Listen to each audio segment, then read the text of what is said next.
The numbers are 9, 24, 31, 49, 4, 48. Thanks for playing the Pennsylvania Lottery. Benefits older Pennsylvanians every day.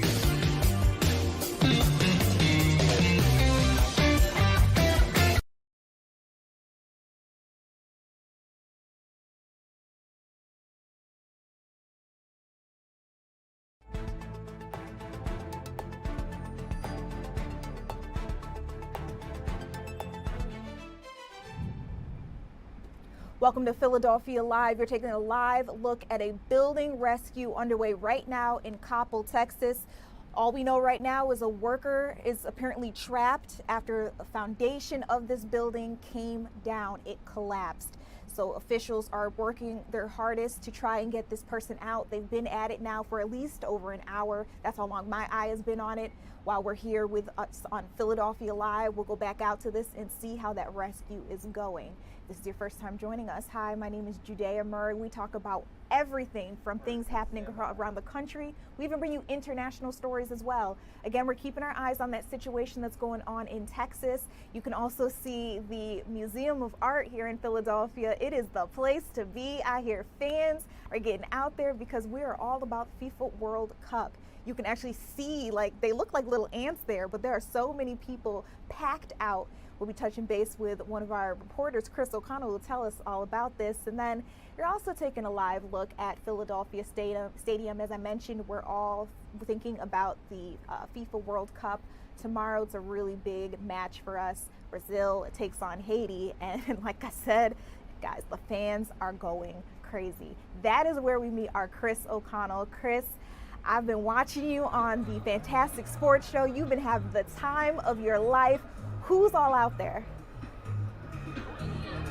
Pretty much every Brazil fan that's come to Philadelphia and then some here at the Art Museum. The rally before tomorrow's Haiti-Brazil match at Philadelphia Stadium, Lincoln Financial Field, and this is the party. There is nothing like a Brazil soccer party. Take a look at the Art Museum. They just had smoke go off. They have a huge logo, banner out here. This is a party. People come, many of these folks saw their first match, Brazil match up in New York. They made their way down here to Philadelphia. They're enjoying a few days here and just having a blast. And if you know Brazilian soccer, it is not only a huge following, but the fandom is crazy. Not unlike some Philadelphia Eagle. You from Brazil? Can I ask you a question? Of course. You're live on Fox right now. What's your name? Murilo. Where are you from? I'm from São Paulo, Brazil. What's it like being here in Philadelphia? How's this city treating you? It's amazing. I've been living here for 6 years in Michigan, so it feels really good to have the Brazilian spirit again. What's it like being able to watch your team in a World Cup match tomorrow and being here with all your countrymen? It's amazing. It reminds me of in 1994 when we won it all here. It was a great time. We're going to do it again. Describe what it's like to be a Brazilian soccer fan. I don't have to describe, just look. That's how it feels. It feels exactly the same. Have fun. Good luck tomorrow. That's what it's all about. It's all about fun. It's all about passion. It's all about the gold. I know I'm a USA, but today I'm riding with Brazil, Judea. Chris, we got to get you some merch. Although, I mean, I guess I'm wearing the colors too. As you said, the Brazilian fandom is absolutely insane. One of my brothers loves Brazil soccer. There's a point in time he actually had a flag up in his room. He would tell people he was Brazilian. Like, that is how real it gets. So like I said, I've been watching you on the Fantastic Sports Show. You've seen people singing. Like, talk to me a little bit more about all that's been happening since people got out to the museum. Well, just take a look. I mean, here, go to the DJ. I mean, you got a live DJ out here. Everyone with their colors. They're coming from all over. Not just, you know, we met a lot of people living here that from Brazil, but from all over the country. Like that one guy was from Michigan. So this is a party, and the party is here in Philadelphia, and the party right now is right there. Look at that. You can't get much better. This is what the World Cup is all about.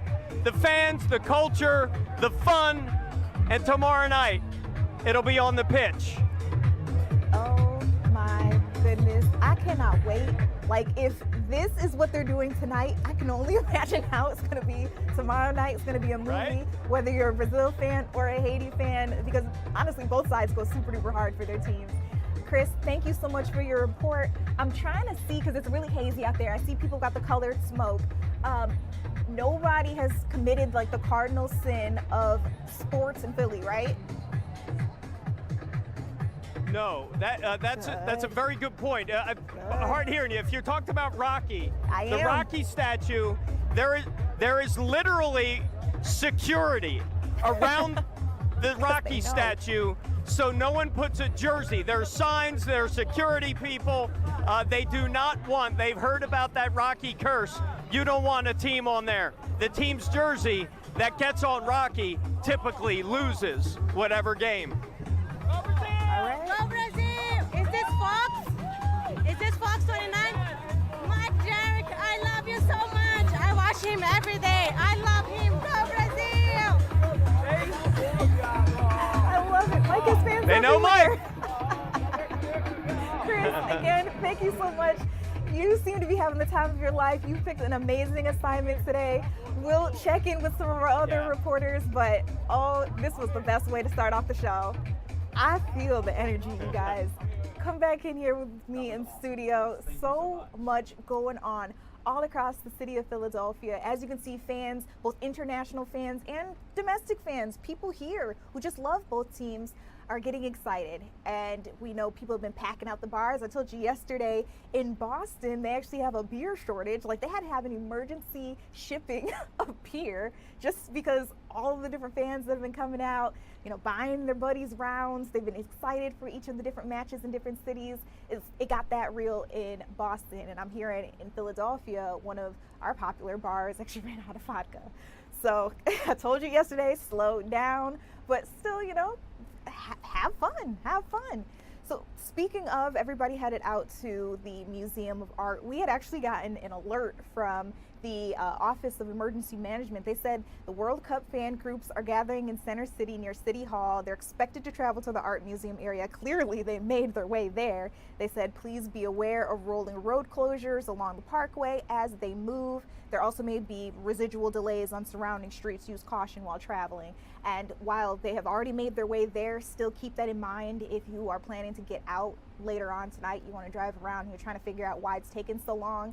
And the traffic is because the Brazilians and the Haitians are in town. Now, it's not just about the Brazilian fans. We know that the Haitian fans have gotten out there too. Earlier, Chris saw a couple of them getting it on right outside of the Museum of Art. We're expecting to see more of them with our Dawn Timoney a little later on. Excuse me, it may be another, yeah, Dawn is the one bringing us that report. We'll check in with her a little later.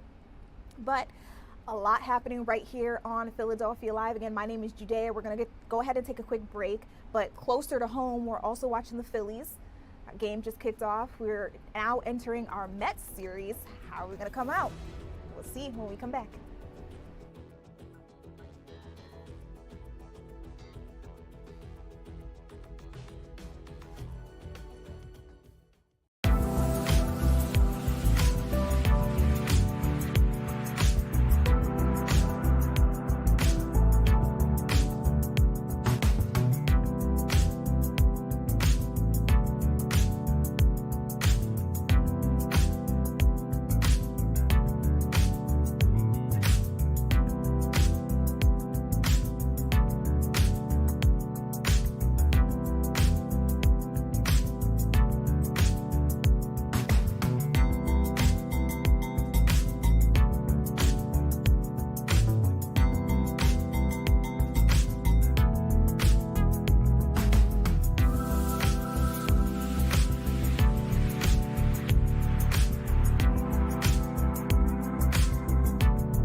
Hey guys, welcome back into Philadelphia Live. We're looking at everything that has to do with the FIFA World Cup because we know tomorrow we here in Philadelphia have a big match ahead. It's going to be Haiti versus Brazil. Fans wanted to get out to the Fan Fest tonight, and for the most part, they had a great time. You're taking a look at some older video from a couple of the different days where we know people have been getting out there having a good time. But tonight, you cannot get out there. We heard that it has closed early due to high winds that disrupted the venue. We got some alerts that people were being evacuated out. Again, they're saying that because of the weather, it's not safe being out there. So if you planned on getting out there even later on, just want to let you know it's a no-go. Find another plan for tonight. Now, we'll move on to the Phillies. We are just entering our series with the New York Mets. And yes, I'm from New York, but I am not a Mets fan. Still, Don Mattingly, our interim manager, he spoke a little earlier on. Clearly, the Mets are doing a little better than us, but it's only the top of the second. So, we still got plenty of innings to go. It could be anybody's game. Let's check in on how Don saw everything going on today. And the very first question he was asked was, what's going on with Andrew Painter? I thought it was okay. I just think it was the best thing for him. At this point, it's hard to keep working and keep trying to get better when you're trying to perform at the big league level. And he's not the first guy this has happened to. It happens probably more. 90% of the guys are coming and going back. Very few guys just come and stick, and they never see the minor leagues again.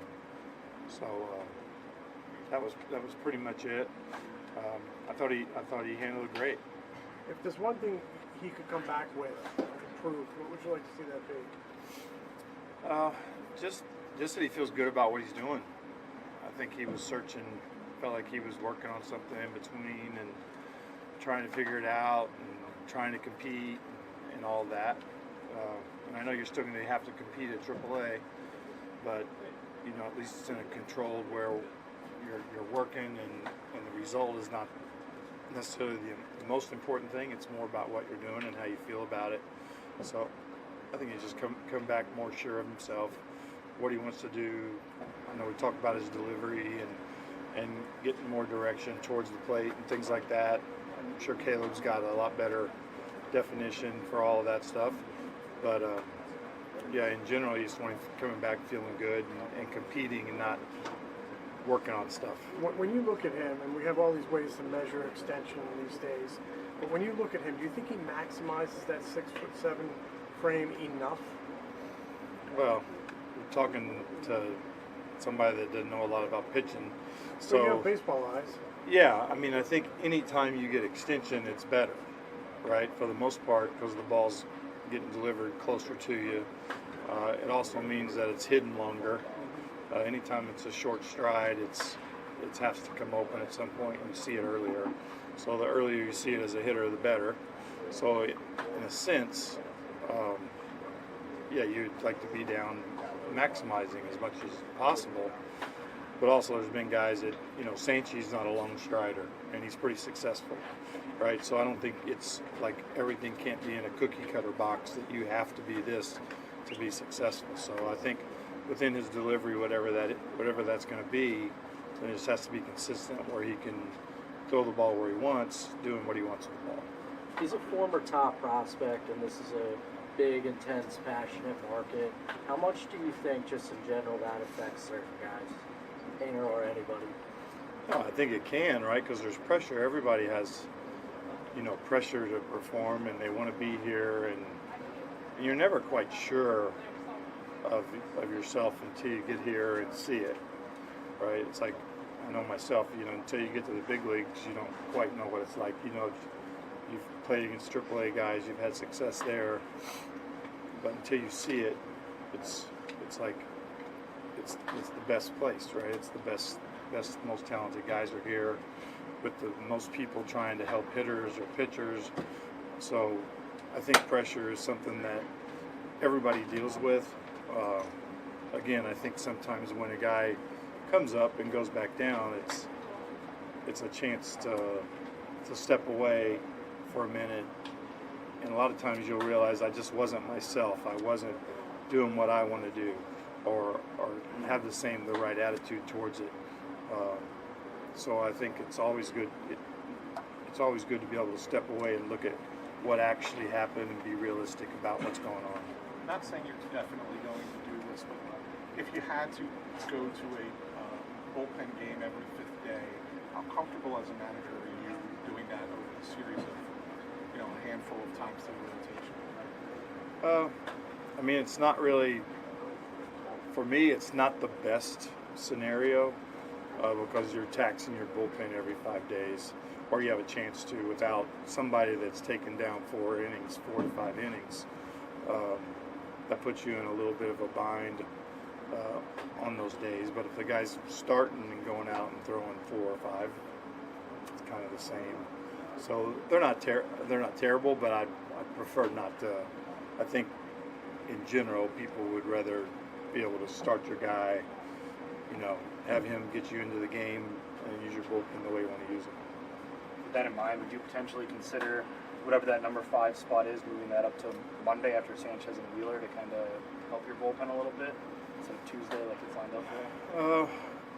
We haven't really talked about that. I don't think that's something that we were planning on moving anybody around or scooting guys up. We've talked about this a number of times that we want to maximize rest for all our guys through the course of the season. So it's not something we've talked about. I guess we could, but it's not something we talked about. And then just being around Painter for 4 months, from what you've seen both on the mound and behind the scenes, what gives you confidence that he can still be an impact pitcher for this team this year maybe? I think the games that he got hit, he kept competing. And there's games when he got hit early and he went out there and hung in there, maybe gave up more runs but kept hanging in there. So I don't think he's ever lost total confidence in he can pitch here. I don't think any of us doubt that he can pitch here, and I don't think there's anybody in here in our organization that doubts that he's going to be really good at some point. So, and I think he feels that way too. It's just a matter of ironing things out. You said yesterday that you thought Banks had kind of been throwing the ball fine, but he ends up getting the option today. Was that more just to get some fresh arms because of the way your bullpen's been taxed, or what went into that? I'd say a little bit of both. We definitely needed arms today and some length. But Banksy, as we talked about it, he's probably been the victim of a little bit of us early in the year where we had to use guys where we didn't want to use them. And I don't want to make excuses for him, but a little bit of a victim as we got rolling with our starters. Then we were into our back end guys, and we had guys sitting there for 6 or 7 days. So a little bit of both, but I think in general he just has to be better. This gives him a chance to reset, work on his stuff, exactly what he wants to do, and just get himself back on the right track. Because this guy's pitched really good for us. I say us because I didn't see it last year, but I know he's been good here. So there's no reason he can't be good again. What do you expect Bryce Wilson's role to be? At this point, we have a guy that can protect us in the bullpen. A day that we're short on innings, a guy that we know that we can get through a game, and was scheduled to start today. So it's a guy that's really ready to start and throw basically 100 pitches. Is he a candidate to potentially start the next time through in the rotation? Yeah, it's something I'm sure we'll talk about. First time facing the Mets this season. I know that the current schedule format's been around for a little bit, but does it feel weird or bizarre that it's mid-June and you're facing a division opponent for the first time? A little bit. I've seen over the last few years with the change of the schedule that there's times you don't see a team until later in the year, or you see them early and you're done with them in the first, 2 weeks of the season. Next thing you know, you're done with that team. So it's all a little bit different, but it's definitely a little different to not play anybody in your division until now. I know you're close with him from your time in Toronto. This is Bo's first game in Philadelphia since deciding to go to the Mets. That was a big off-season story. There's a lot of talk about him coming here. Right. How surprised were you that didn't end up happening, that he ended up choosing New York? I was a little surprised because I thought it was one of those that was kind of a done deal, or at least really close to it, and it looked good for us. then I know some stuff went down timing wise and changed things, but yeah, so yeah, I was a little surprised he didn't end up here, but guys got to do what they got to do for their own career. And, well, you heard from Don Mattingly, the interim manager, talking to us a little bit more about how he expects the game tonight to go. And as we took a look at the score before he even began, it's 2-1. And unfortunately, you guys, we are not the 2. So let's check in with our sports team. Breland Moore is up on deck for us. Breland, we're looking at how things are going for them. What are you thinking about? Yeah, I mean, it's early in the game. It's the bottom of the second, so I'm not really super concerned. But yeah, we'll see how it is. I feel like Aaron Nola always has one inning where he just kind of struggles, and apparently it's not the fourth inning like he usually tends to do. It's the first inning today. So hopefully he gets himself back on track and settles in a little bit. But Alec Bohm with that RBI single, of course, pulling the Phils within 1 run. We'll see how it goes. But again, 162 games on the schedule. I'm not super worried about any result at this point in June. But it would be very, very nice to see them do well against a divisional opponent. Okay. Well, do you want to move on to all things FIFA? Absolutely. Let's do it. I saw you guys were having a ball. Fantastic sports show. Oh, Chris goodness. came out hot for us. Yeah. Let's talk about it. Yeah. It's been really fun to watch these different fan bases come out and really rally here. I saw a little bit of the Haiti contingency. Jason said that they were on, a lot of them were on his flight coming back. So we'll hopefully be seeing a little bit more of them in the mix. But the Rocky Steps just completely full of Brazil fans. I feel like every single week we've had just a sea of gold there. First it was Ecuador, now we have Brazil. But Chris is having himself a time. And my favorite is that he's not really communicating with them because they speak Portuguese, obviously. But it doesn't matter. The vibes they translate across all languages and all nationalities. And so he's out there having himself a ball. And that was super, super fun to catch up and talk to him a little, kind of talk to him. He couldn't really hear us very well because it was that loud. But I think it's hilarious that Brazil has security around and fans are standing around with signs in Portuguese saying, do not hang any jersey on the Rocky Steps because the curse is real. We saw it so many different times against Eagles opponents when that happens, and now we're unfortunately or fortunately, depending on who you're rooting for, seeing it playing out in the World Cup. So nobody hang anything off of Rocky, and that will give your team the best chance, allegedly. Chris gave us the fair warning. And it's so interesting to me. I think I said this to you, or maybe I said it to Marcus, where I was wondering if fans who are coming from a completely different country, maybe they don't read the U.S. Papers or watch our newscasts, so maybe they wouldn't know about the curse. But somebody heard and somebody let somebody else know. And as you said, yeah, there's security. We actually have some footage from your show where Chris was having a good time. Let's go ahead and roll that real quick. Yeah, our museum steps, there's one thing they could not do, and that is put a jersey on Rocky.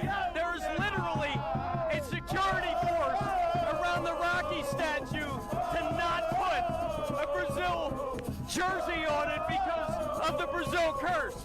But I've been at a lot of Eagles tailgates. I gotta say, nothing like this. Art Museum, a couple thousand of my Brazilian friends. I'm all USA, but tonight I'm Brazil. Breland, Jason, back to you. And as he tosses it to you guys, you can just see him. I don't know how he was connected with his photographer, but they did get the job done. Yeah, it was unbelievable, and I love the energy that every single fan base is bringing in here. This should be a really good game. Now, looking at it on paper, Haiti is clearly the underdog. They've played Brazil twice in their history. The last time, I believe, off the top of my head, was a 2016 matchup, and they have never played Haiti and scored less than 6 goals. So this is going to potentially be quite a lopsided matchup here that we're going to see tomorrow evening here at Philadelphia Stadium. But, Haiti hasn't been in the World Cup since 1974. So this is all they really want, right? A lot of these smaller nations, especially these Caribbean nations, have not been able to qualify ever, or maybe this is their first time in a long time, like Haiti. And so just to be able to be here and to be represented is the honor. That is the win in and of itself. But it should be a good game. Neymar is not playing. He's still dealing with that calf issue, and he is officially ruled out. He also did not play in Brazil's first game against Morocco. So I'm not really sure if he will make that much of a difference at this point. Brazil should still win pretty heavy-handedly. However, they did draw in their first match, and that was a real big shocker. So this is the rebound game here. They must come and prove themselves in this one and make sure that especially when you watch that first match, the forwards and the midfield were not playing together. They kind of were really disjointed. And I don't know, maybe that was just first match jitters or what have you. But they really do need to use this as the get right games that they can push forward, because they are, one of the more popular teams in the tournament. So should be really interesting. And then, of course, as you know, the United States plays Australia as well tomorrow afternoon, right here on Fox 2.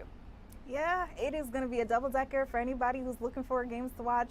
Those two matches are going to be really, really good. Breland, I'm also hearing, as we talk about how the fandoms are really, really big, I'm actually shocked to see we're not seeing so many Haitian fans out tonight. Dawn Timonicius, our reporter who's trying to cover what's going on with our Haitian fans, says that not so many people are out. She's actually been struggling to even get sound for any of our shows.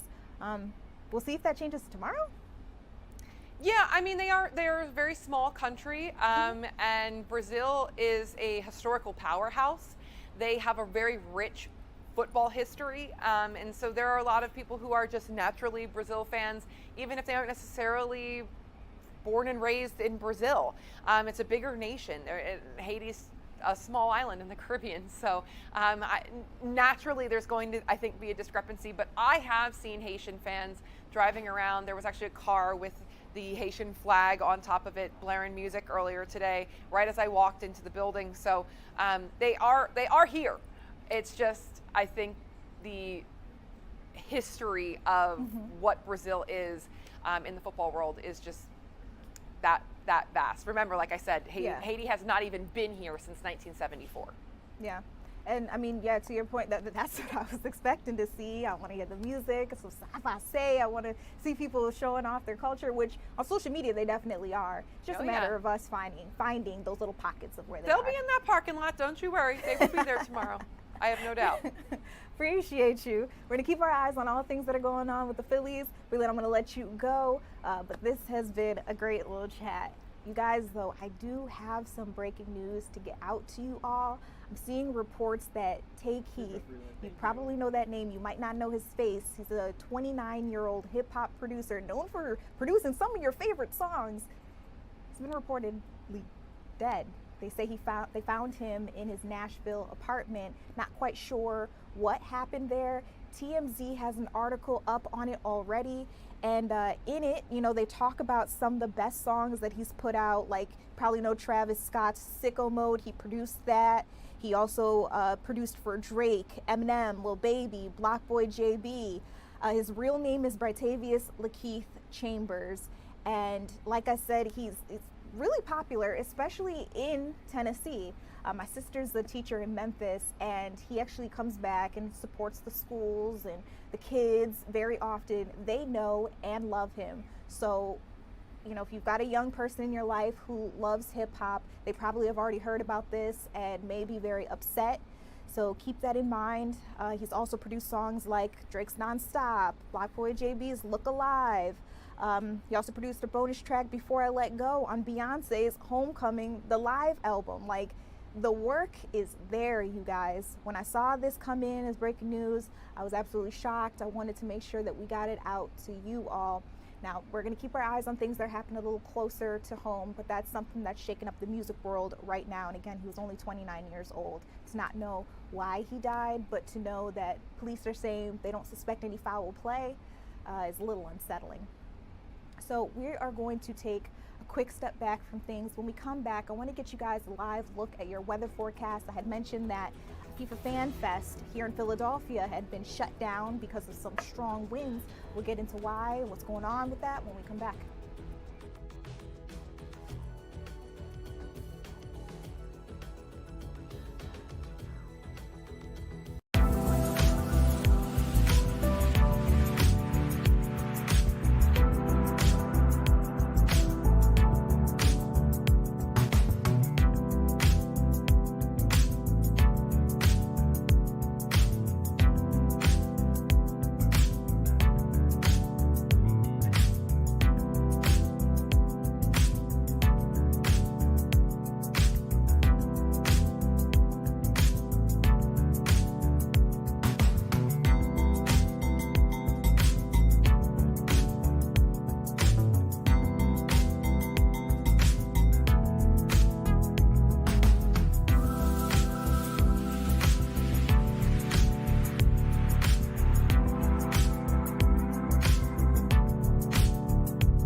Hey guys, welcome back into Philadelphia Live. I'm Jadea Murray. You caught a glimpse of Flash, aka our Jake Leonard from the digital team. We got a lot of news to get through with you guys, and the weather is becoming one of our big headlines. We heard that FIFA Fan Fest had to shut things down because the wind got a little too strong, and that's where we bring in our meteorologist, Kathy Orr. You guys have been keeping an eye on everything that's happening for us. Walk us through this. Well, you know what, Judea, we did forecast winds over 40 miles an hour, and that's what we saw today. But late this afternoon, there was a wind gust to about 54 miles an hour, and that's pretty extreme. And I'm sure when the winds were blowing through and this cold front was coming through the area, it scared a lot of folks. So tonight, things are much calmer, so it's a shame that everybody had to be removed, because tonight, not a problem. If you look at the Art Museum, I mean, wow. Of course, we saw Chris O'Connell there, just in the whole Brazilian crowd for the pep rally. Our area, I was going to say our city, is being overtaken by international visitors, and it's really awesome. Take a look at these high temperatures for the day. Normal highs in the 80s today, many of us in the 90s. Philadelphia 92, Wilmington at 90, 95 in Atlantic City. That was at the airport. Elsewhere, temperatures made it into the 80s. Right now, we're still in the 80s. Even down the shore, it's still quite warm. 88 in Sea Isle, 88 in Ocean City and Wildwood, 83 in Cape May.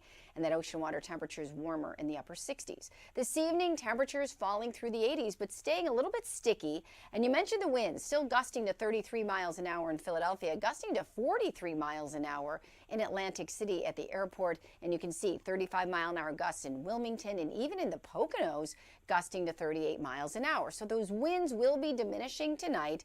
In the next 12 hours, we'll see huge differences, so not dealing with that any longer. As we go into the overnight, balmy, with temperatures in Philadelphia around 71-ish, elsewhere in the 60s, and tomorrow, some morning clouds, maybe a few spotty showers with a system coming in from the west. It's just a dying system that could have a couple showers linger over our region. Other than that, increasing sun tomorrow with temperatures in the 80s, and by the time we have our match at Philadelphia Stadium on the pitch at 8:30, there's no weather issue. Even for the afternoon, for anybody going to stateside or going to the game, there's not going to be a problem. Tailgating, no issues. So temperatures will be in the 80s, falling through the 70s during the match. So that's exciting. Going down the shore for the holiday weekend for Father's Day, Friday chance of a morning shower, otherwise pleasant Friday. Saturday 81, Father's Day near 80. And on our 7-day forecast, it's looking pretty good. 80s tomorrow with increasing sun, 80s for Saturday. Sunday, Father's Day, it could turn hot. We're going to be around 90 degrees, but the humidity should stay low. And then the next match is Monday at Philadelphia Stadium, and we could have an issue with some showers and thunderstorms. Remember, if there's thunder or lightning within 8 miles, they're going to remove everybody off the field, everybody from the stands, and have everyone seek shelter in the stadium for 30 minutes. So we're going to keep an eye on that for Monday. Then Tuesday, Wednesday, Thursday, no weather issues with high temperatures in the 80s. But yeah, weather huge, especially with all of these outdoor events, and that's something we'll continue.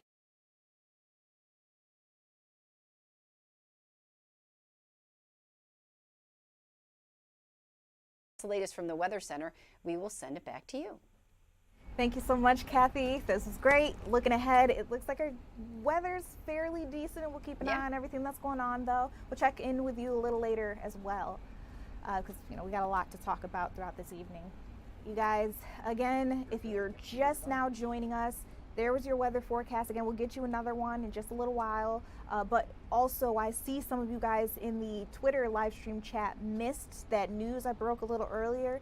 TMZ is reporting that 29-year-old music producer Tay Keith, who a lot of you guys know because he's produced for Drake, he's produced for Beyonce, he's produced for Travis Scott, Sexy Red. Like, he's hit a lot of the more popular younger artists. He has died. He's only 29 years old. Officials say they found him in his Nashville apartment. Now, they haven't released a cause of death. They do say, though, they don't believe that there was any foul play involved. Now, as I mentioned, he's pretty successful. He's a Grammy-nominated producer. He's made Sicko Mode. You probably know a couple of his other hits like Nonstop, Drake's Nonstop, Black Boy JB's Look Alive. He also produced on Beyonce's Homecoming, the live album, the song Before I Let Go. You know the Maze version. Beyonce has her own version too. And then, like I said, he's also produced for Sexy Red as well. He was only 29 years old, and unfortunately still we don't know how he died or what the situation was there. But that's the latest that we have there on that. Still ahead, there's a lot that I want to get out to you all. We've got a report, maybe you joined us yesterday. There was that giant dust wave.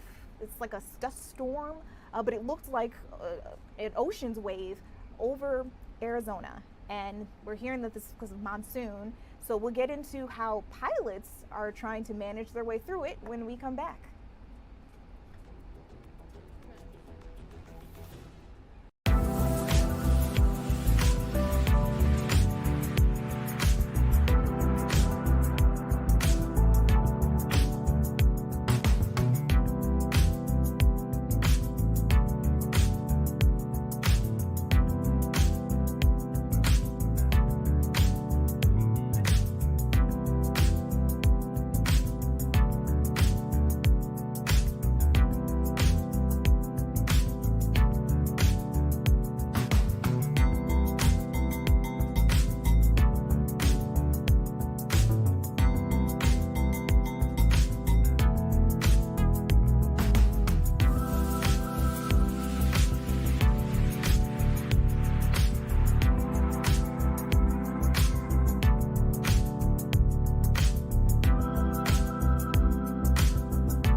Welcome to Philadelphia Live. I'm Judea Murray. If you joined me yesterday, we were talking about this giant wave of dust over Arizona.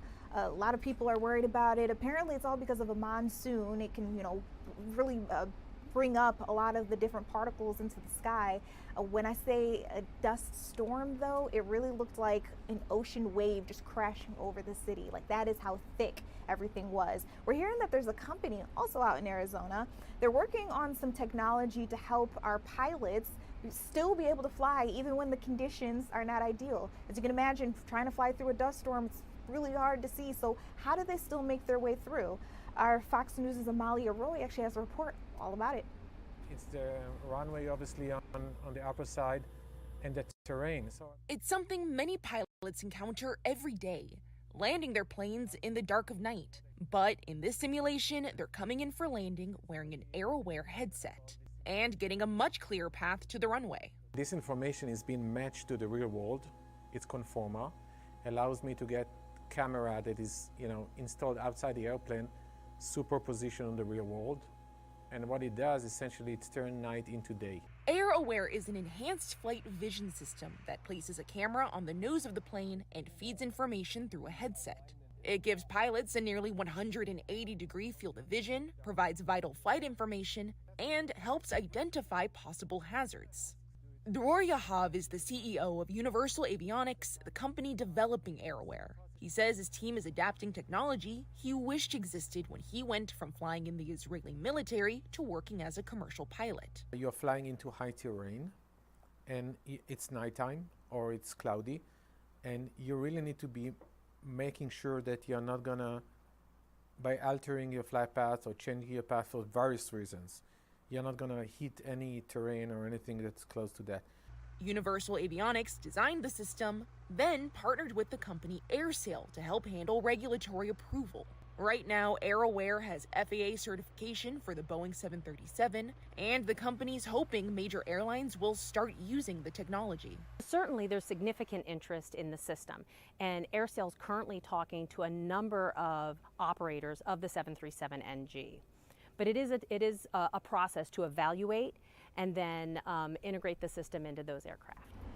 And one of the nations that they're talking to happens to be Canada. They want to see if they can get them on those flights. We hear that it's been approved for AirAware on the Boeing 737s in Canada. The company also says it's focusing on getting that system certified in more countries. They want to get it out as many places as they can. And they hope that they can get some airlines on board with the technology. But what do you guys think? I mean, hearing how it works and getting to see that visual, would you want your pilot flying with that? Does that sound like something that would make it a little easier for you guys to get to and from wherever it is that you're trying to go?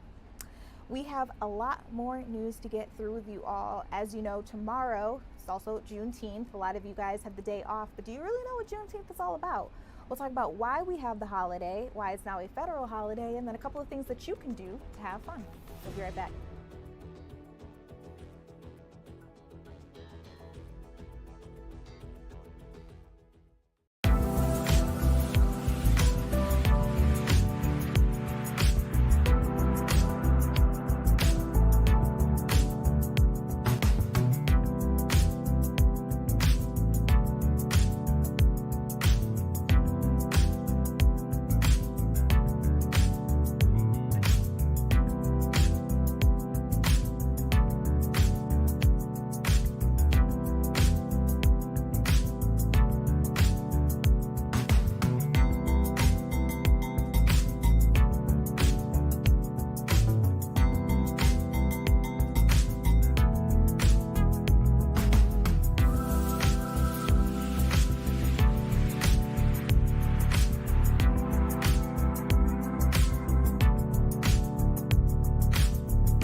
Welcome back into Philadelphia Live. I'm Judea Murray, and I got a history lesson for you all. So everybody knows on July 4th, 1776, America gained its independence from Britain. At that point in time, every American was considered free, except not all Americans.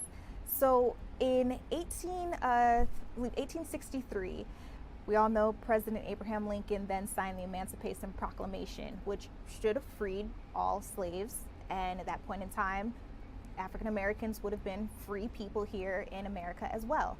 However, not all slaves were actually freed when that was written and when it went out. It wasn't until June 19th, 1865 that enslaved people in Galveston, Texas got the message that we were all supposed to be freed. And so now, June 19th, every single year, African Americans celebrate it. I mean, this has been going on for years and years and years before it was ever considered a federal holiday, before it became a mainstream holiday. A lot of people get together, they have picnics, they go to parks, they do a lot of different things. The big thing though is on Juneteenth, you kind of want everything to be free, like all the events that you go to and stuff like that. Now in 2021, I believe that is when it became a federal holiday. So that means people finally got to hear that, hey, you can actually take the day off, like it is a company observed holiday. So then people started seeing that June 19th was the day that they had off on their calendars. But I noticed that a lot of people don't really know the history behind why we celebrate it or why it's so important to some people. It's because July 4th, when everybody has their sparklers and you're seeing the fireworks, not everybody, how do I put this? Not everybody observes that as the day that everyone is free, because not everybody was considered free on that particular day. So there's July 4th for everyone, and then there's June 19th, where a smaller group of folks gained their own independence and finally realized that they had their own independence. So quick little history lesson there for you guys. If you're looking for events to get into, I want to turn your attention to Abigail Shashut. She works here with Fox 29. She's always covering everything in terms of different things that you can get out and do, free things that you can get out and do, music events, food, all of that. Check out a video she made for Juneteenth. Here are some events happening for Juneteenth. Kick off your celebration with the Juneteenth Jubilee at the African American Museum. It'll feature performances all day across 4 stages and giveaways and free admission to the African American Museum. Do some shopping at the Farmers Market and Vendor Village at the One Art Community Center. It'll feature Black and brown farmers, growers, florists, artisans, and other small businesses. Catch a vibe with DJ Bria G and AMH at the Liberated Black Excellence Celebration, which also supports HBCU scholarships. There's the Millennial Juneteenth Festival at the King Sessing Rec Center. Here they'll have live music performances, DJs, community resources, youth activities, and so much more. Go to the lawn at University City for a Juneteenth cookout. Visit the Johnson House Historic Site for their 20th annual Juneteenth Festival, which honors culture, heritage, and ancestry. Join Connect Philly for the classic Juneteenth celebration. Here is the dress code. And a huge event to close out your Juneteenth weekend is Juneteenth Philly's annual parade and festival. Have the marketplace, food, dancing, music, games, and so much more. There's also the International Bounce Juneteenth Festival. It's from noon to 9, and this lineup's looking good. And of course, if you know of anything else happening this weekend for Juneteenth, please drop it down below. Here are some events. All right, that is Abigail Shashut. You can find her on Instagram, TikTok, all that good stuff at Abby Chocolato. I love her. All right, so while that's going on, a couple of different events for you to get out to. Some are free, some are paid. You pick your choice. FIFA Fan Fest, while it's closed tonight, has been a really big event for people to get out to if they can't get into one of the matches. You can still have a good time taking a look at the giant crowd there. I hear that there's a really cool thing that you can do for free if you've got patience. There are bracelets that are being given out, but I'm hearing that the line extends for hours. Maybe in some places we're hearing up to 4. So you're taking a look at some of the bracelets right there. There's a partnership between Bank of America and FIFA World Cup. And if you go, there are these collectibles. Again, you can pick and choose which one you want. But I wanted to bring in Jake Leonard because this, goes with our question of the night. How long would you wait in line for one of these bracelets? Listen, okay. At first, I was hearing about the lines or whatever, but then I'm actually seeing the bracelets, and I'm like, oh my gosh, they're like kind of cute. They are kind of cute. I really like the general World Cup one, and I do have to say, I think I might be biased, but I think Philly is legitimately one of the best ones that are on there. I mean, some of the other ones I like some of the beachy ones, like the Miami one's really cute. LA, Boston is fun. So I don't know, I kind of understand the hype, but as you said, we were curious. What do the people think about this? So we ran a poll. You can find it at fox29.com/go-vote, always under your Fox Local tab. And so we asked, how long would you wait in line at FIFA Fan Fest for a World Cup fan band? So these cute little bracelets, they're called the fan bands. So here are options. Up to 30 minutes, 58%. I think that's kind of what I would do. Same. Up to 30 minutes. You told me 5 earlier. That was before I saw them. Oh, okay. 30 minutes to an hour, 14%. An hour plus 0%. Wow. I'm not waiting for that. 28%. And then other, leave a comment, 0%. Even though it's at 0%, we have gotten some comments. People are saying, one person just said 3 minutes. Another person said, well, how hot is it? Okay. Someone said, like, That's fair. could I switch off with someone in line? Mhm. So No. there's No a lot of cutsies. factors. It's, I don't know. I think it's a fun, thing that they're doing, but 3 hours, 4 hours is a lot for like a little bracelet that like realistically you're gonna lose. So You might put in a little box of like your keepsakes. Yeah. And I know there are people watching. I know because I just saw the way you guys voted where you're like, Yes. absolutely, I would Yes. not do that. And you can't fathom how anybody's taking it seriously. I'm not going to lie to you. When Avni, who works here at Fox 29, pitched this to me, I'm not going to lie. I kind of looked at her like, what's the real big deal? And then she showed me these videos. Yeah. Line is wrapped around Yes. the park. Yes.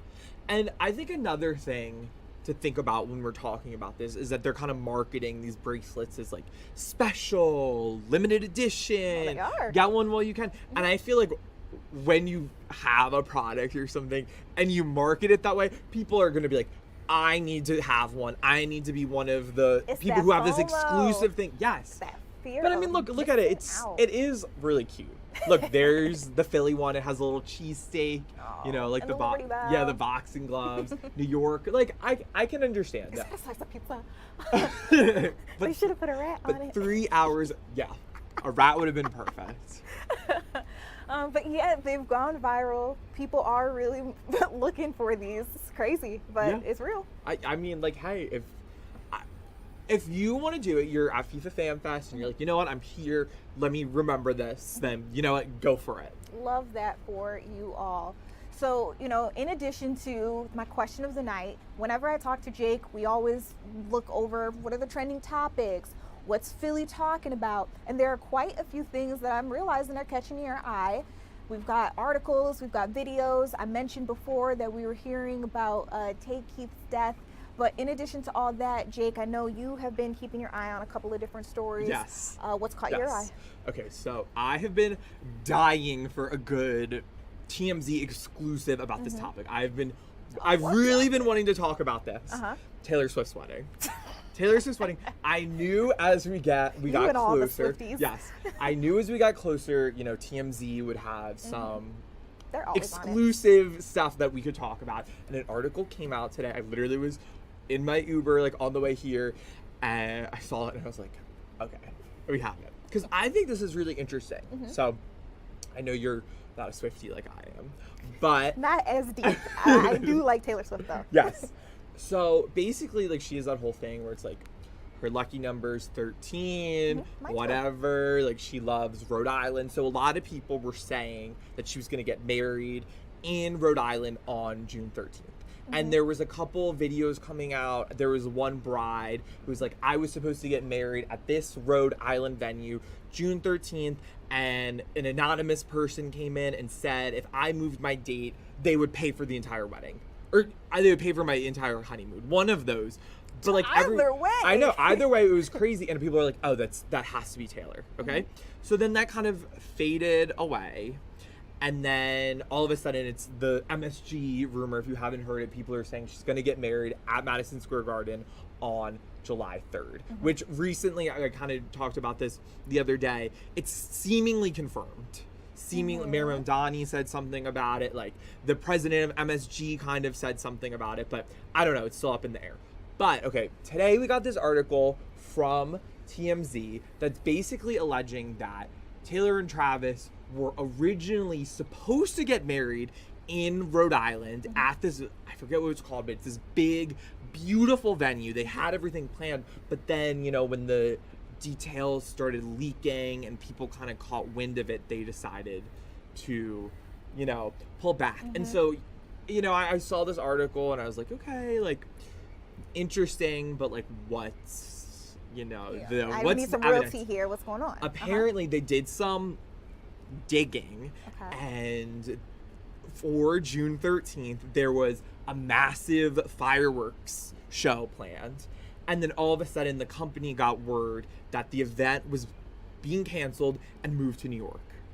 Dang. So, yeah. So, look, Jake, as the resident Swiftie here, do you think, like you said, it's because people like were talking about it and kind of leaked it before she could actually do it. Yes. Yeah, and then don't about the. But if we know about the New York thing, I mean, I guess like New York would be harder to like. It would be harder to infiltrate. There's going to be security. But I mean, a couple of years ago, Jack Antonoff, who's originally from New Jersey, he has a shore house, and they were getting married. LBI. Everyone was like, Taylor's going to be there, and the venue was swarmed. So I think they were trying to avoid that. Okay. So, okay. So but it was too far in advance. Anybody could get out there. Yes. And it would be okay. I understand now. Probably would have been a security risk. Yes. Part 2 of this, which I think this is something interesting to consider, that typically when you're having an extravagant reception, like, or an after party, it's like the wedding itself is kind of more intimate. You usually just have the friends. Well, some people have the friends. Yeah, so people are wondering, maybe they actually secretly got married on the 13th when they were originally supposed to. And, there have kind of been images coming out of some of her close friends at the Rhode Island house. So people are like, is it a bachelorette party? Are they already married? I don't know. The whole thing is really interesting. And obviously, like, when the wedding happens, they're going to want to keep it hush-hush, but, we'll know. So. Are you going to be the ring bearer? I wish. My dream. Thank you for breaking all this down for us, Jake. Thank you for letting me talk about it. I know. You guys, we got a lot of news ahead for you. And while we're talking about good news, I want to stay on that vein. Yes. I'm hearing that, I don't want to give too many details away, but I'm hearing that there's somebody local to our area who's doing something big. Yes. With something pretty amazing. Stars. We'll check on that when we come back. Yeah.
Welcome back in to Philadelphia Live. I'm Judea Murray, and I want to keep the stream of good news flowing. So I'm hearing that our Shiva Russell, you probably know her, you love her, has been working on something top secret, something exclusive, and I'm hoping that she can give us some sneak peeks right here on Philadelphia Live. Hey, Shiva.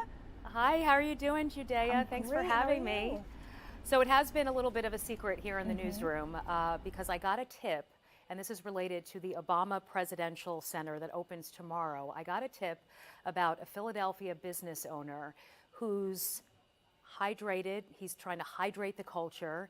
His water bottles are inside of this museum, and they were made specially, created specially with the Obama Museum, the Presidential Center in mind. So once the museum opens to the public tomorrow and you step inside the museum store, you'll be able to buy one of these bottles.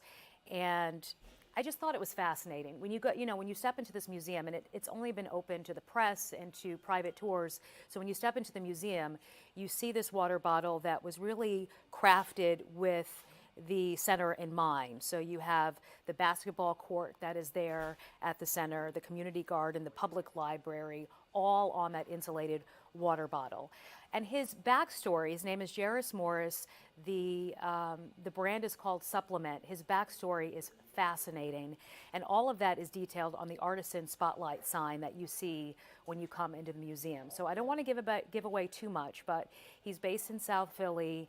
The reason why he was even interested in insulated water bottles is because it goes back to his childhood, what he saw in his community, and what he was able to learn from his friends and family about drinking water. It's just a really fascinating story. And, and we're able to now bring the Obama Presidential Center and put a local hook onto this as well. I absolutely love it. I mean, later on in our show, I'm going to show all the people just how many folks got on out there because in Chicago, they had their grand opening, even though the real thing where everybody will be able to go inside will be tomorrow. Yes. Star-studded, a lot of different people out there. And so just to know that his work is going to be seen by so many individuals for all the years to come, like what an amazing opportunity. And it hasn't even opened, again, it hasn't even opened yet, and they've already been selling like crazy because it's available online, and again, we have these private tours that have been happening.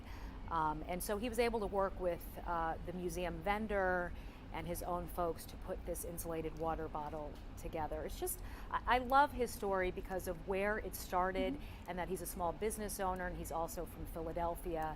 And we don't think about all of these little side stories that come out of the museum and all of the work that it took to get this museum built, yes, but all the stories inside of the museum. It's not just to honor President Obama, but also to tell the stories of the community. And, again, thank you so much for bringing this to us. For those people who are interested, want to get to know a little bit more about him, when are we going to get your full report? So it'll be on tonight, right after World Cup. We normally go on at 10 o'clock, but because of the World Cup, we'll be on around 11-ish. So stay with us for that. Okay. All right, you guys keep your eyes peeled, and then remember, coming up, we'll be bringing you that full report on everything that's going on with the Obama Presidential Center. Shiva, I appreciate your time here on Philadelphia Live. Thanks for having me. Appreciate it. No problem. Now, as the resident New Yorker, I'm sorry, but I have to do it. We had a parade in my city earlier this morning. It was amazing. Everybody got out there and they had a good time. Right before the show, my dad, a Brooklynite, pure Brooklyn man, he was like, Judea, you absolutely need to talk about, this is his deep voice, you actually need to talk about the Knicks parade. My mayor did a great job. You got to do us justice. Dad, I'm going to try to do it for you. So again, the parade kicked off earlier this morning. I'm hearing that people who got out there even as early as 7 a.m., like maybe you weren't seeing a parade that day, they weren't letting people into certain penned off areas after certain hours. So I think a lot of people really got the good spots at around 5 a.m. But as you can see, absolutely packed out. They're thinking that there were at least, maybe even more, 2 million fans in Manhattan, all to see the Knicks after winning the NBA championship game. Of course, I mean, love to see it. Now, Mayor Mamdani, he did give a pretty fiery speech trying to get everybody excited for this. I want to let you all listen in to what he had to say. My fellow New Yorkers, for 53 long years we have watched and we have waited. We have watched from nosebleeds and through gritted teeth, on televisions in the windows of electronic stores, and from projectors balanced on fire escapes. We have watched alone in our apartments with our heads in our hands, shoulder to shoulder at bars where the signal flickers, alongside friends and family who we wish more than anything could be here today, sharing this moment. For 53 long years, we have watched the Knicks and we have waited. We waited as the memory of Willis Reed winning the championship on one leg grew fainter and fainter. We waited as Clyde came up clutch again and again, as John Starks dunked on Jordan and Patrick Ewing dunked on the Pacers, as Bernard King scored 60, as Charles Oakley pulled every rebound within reach, as Spike got in Reggie Miller's face, as Allen Houston put up a shot against Miami that hung in the air for an eternity, as Larry Johnson gave us the 4-point play heard around New York, as Starbury traded threes with Kobe and then sold sneakers every kid could afford, as Nate Robinson stuffed Yao Ming, as the city came alive watching Linsanity, and as Melo lived every Brooklyn dreams when he came home and made MSG feel like the center of the universe once again. We waited without ever knowing if this day would come, and we waited because we knew deep down in our sick, suffering hearts that it would. New York City, this team has done it. The New York Knicks are NBA champions. We are here not just because of this team that will go down in New York City legend. I'm talking about guys like Ronaldo Balkman, Marty Collins, Raymond Felton, Marcus Camby, Kristaps Porzingis, J.R. Smith, Iman Shumpert, and the whole Knicks tape era. I'm talking about guys like Tony Douglas, who I watched tie the single-game franchise record for threes from the stands in 2011. I'm talking about Amari, who got this whole city fired up when he joined. And I'm talking about Jared Jeffries and Lance Thomas and Langston Galloway. Players who gave everything every game, even when a 20-win season was all that was in sight. This championship belongs to them too, because championships aren't just built in one season. It belongs to Emmanuel Quickley, R.J. Barrett, Dante DiVincenzo, Julius Randle. And also to a coach who helped lay the groundwork, Tom Thibodeau. Thanks to each of these New Yorkers and too many others to name, New York City has just had two of the most magical months in as long as any of us can remember. Over these past weeks, as the Knicks kept winning, our city has come together as one. Neighbors invited neighbors over. Strangers high-fived one another in the street. Subway conductors sang their announcements and bus drivers danced behind the wheel. So often when this city comes together, it is because we are forced to, by a moment of tragedy or adversity. What a gift it is to be brought together by pure, unfiltered joy. For as long as we live, we will remember this feeling of a city together, a city alive, a city overcome by happiness. But let's not pretend that this was inevitable. If you will allow me, I want to travel back in time 8 days. Game 4. 9 minutes and 33 seconds left in the fourth quarter. The Knicks are down 20. The analytics guys, the sports betting companies, the pundits who watch from far away, they do what they do. They run the numbers. They calculate the odds. They write the Knicks off. They give the Spurs a 99.6% chance of winning the game. A 99.6% chance of tying up the series 2-2, of reclaiming the momentum with the next game in San Antonio. A 99.6% chance of silencing the Garden, of another year of watching and waiting. But there is one thing that the pundits just don't get about this team, that they just don't get about this city. It is in that 0.4% that we go to work. It is in that 0.4% that Jalen Brunson, the same guy that so many said was too small, proves that not only is he good enough, he is the new standard for greatness. It is in that 0.4% that OG Anunoby watches the ball float from the top of the arc and start running toward the basket, fingers reaching towards the heavens. It is in that 0.4% that Karl Anthony Towns finds the strength to mourn his mother and still pull in rebound after rebound, make block after block.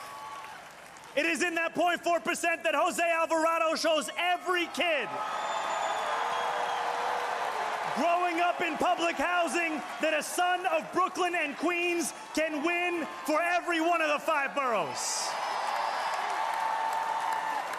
It is in that 0.4% that Mitch breaks his finger before game 1 and says, go get the tape. It's in that 0.4% that Josh Hart gets rebounds that break teams, that McCall Bridges proves he was worth every single draft pick, that Landry Shamet pulls up from downtown, that every one of these 18 players transforms the franchise, that Mike Brown keeps this team believing. Most of all, it's in that 0.4% that the Knicks do what New Yorkers have always done when we are told something is impossible. We find a way. We win. Standing here before what feels like the entire city, there is a Jalen Brunson quote I can't stop thinking about. I'm gonna tell you. You are allowed to think about the worst possible scenario, but you gotta go out there and do something about it. When Jalen Brunson took that pay cut, my friends, that was doing something about it. Time after time, we thought about the worst possible scenario. And time after time, the Knicks went out there and did something about it. The Knicks did not just win for New York City. They won like New York City. What is New York if not your back up against the wall? A dream that feels just out of reach, a rent payment you don't know how you'll ever make. What is New York if not 99.6% of the world stacked against you? And who are New Yorkers if not people who hear those odds and smile? Who look at a 0.4% chance of success and ask, why are you giving me a head start? This is our city. This is our team. For 53 years we watched. For 53 years we waited. Now we've won. One last time, New York, say it with me. Knicks in. Knicks in. Knicks in. That was the best speech ever. Not just because it's about the Knicks, but like just how motivated he got the entire crowd. Like, I've got chills, I've got goosebumps. Now, a lot of different things that I need to tell you about the Knicks, but I think the biggest one is there were rumors before that maybe they wouldn't accept the White House invitation. People didn't even know if it had been extended yet. At the time when I talked to you guys about it, I told you they were just rumors. Glad that we went over that, because today we heard that the New York Knicks and their owner, James Dolan, have officially accepted the White House visit, which makes them the first NBA champion team to do this. So it's not quite clear what time or what day they'll be making their way to the White House to visit President Donald Trump, but that is on the books. Again, James Dolan, the team owner, officially accepted that invitation. And really, I don't think any of us should have been surprised by that, because Dolan is actually the one who invited President Donald Trump to go to that big game during the series. As you all know, when President Donald Trump came, it kind of shut down everything outside. A lot of fans like to gather outside of MSG to watch the big game. Unfortunately, that couldn't happen because of security issues. The Secret Service made sure that people weren't just idle in that area, so the president could enjoy. So yes, he will be hosting the Knicks pretty soon. When I know that date, I'm going to let you guys know. We'll keep you all up to date on everything. And while we're talking about the White House, we got a lot of big news coming up ahead.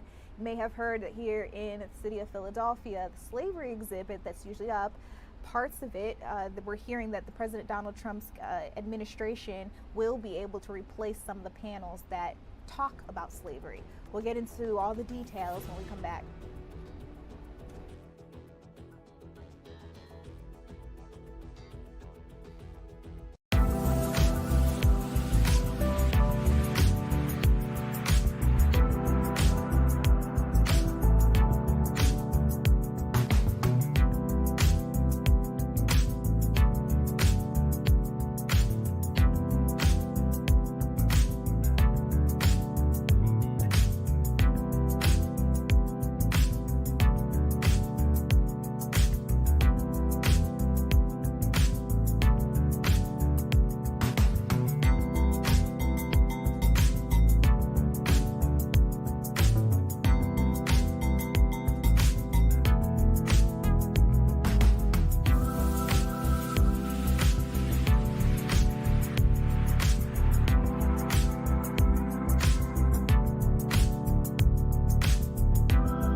Welcome back to Philadelphia Live. We're hearing that a federal appeals court ruled unanimously to allow the Trump administration to legally remove some panels outside of the president's house site right here in Philadelphia. Now, those panels we're hearing actually show and mark the location where George Washington and Martha Washington lived with 9 enslaved people in the 1790s.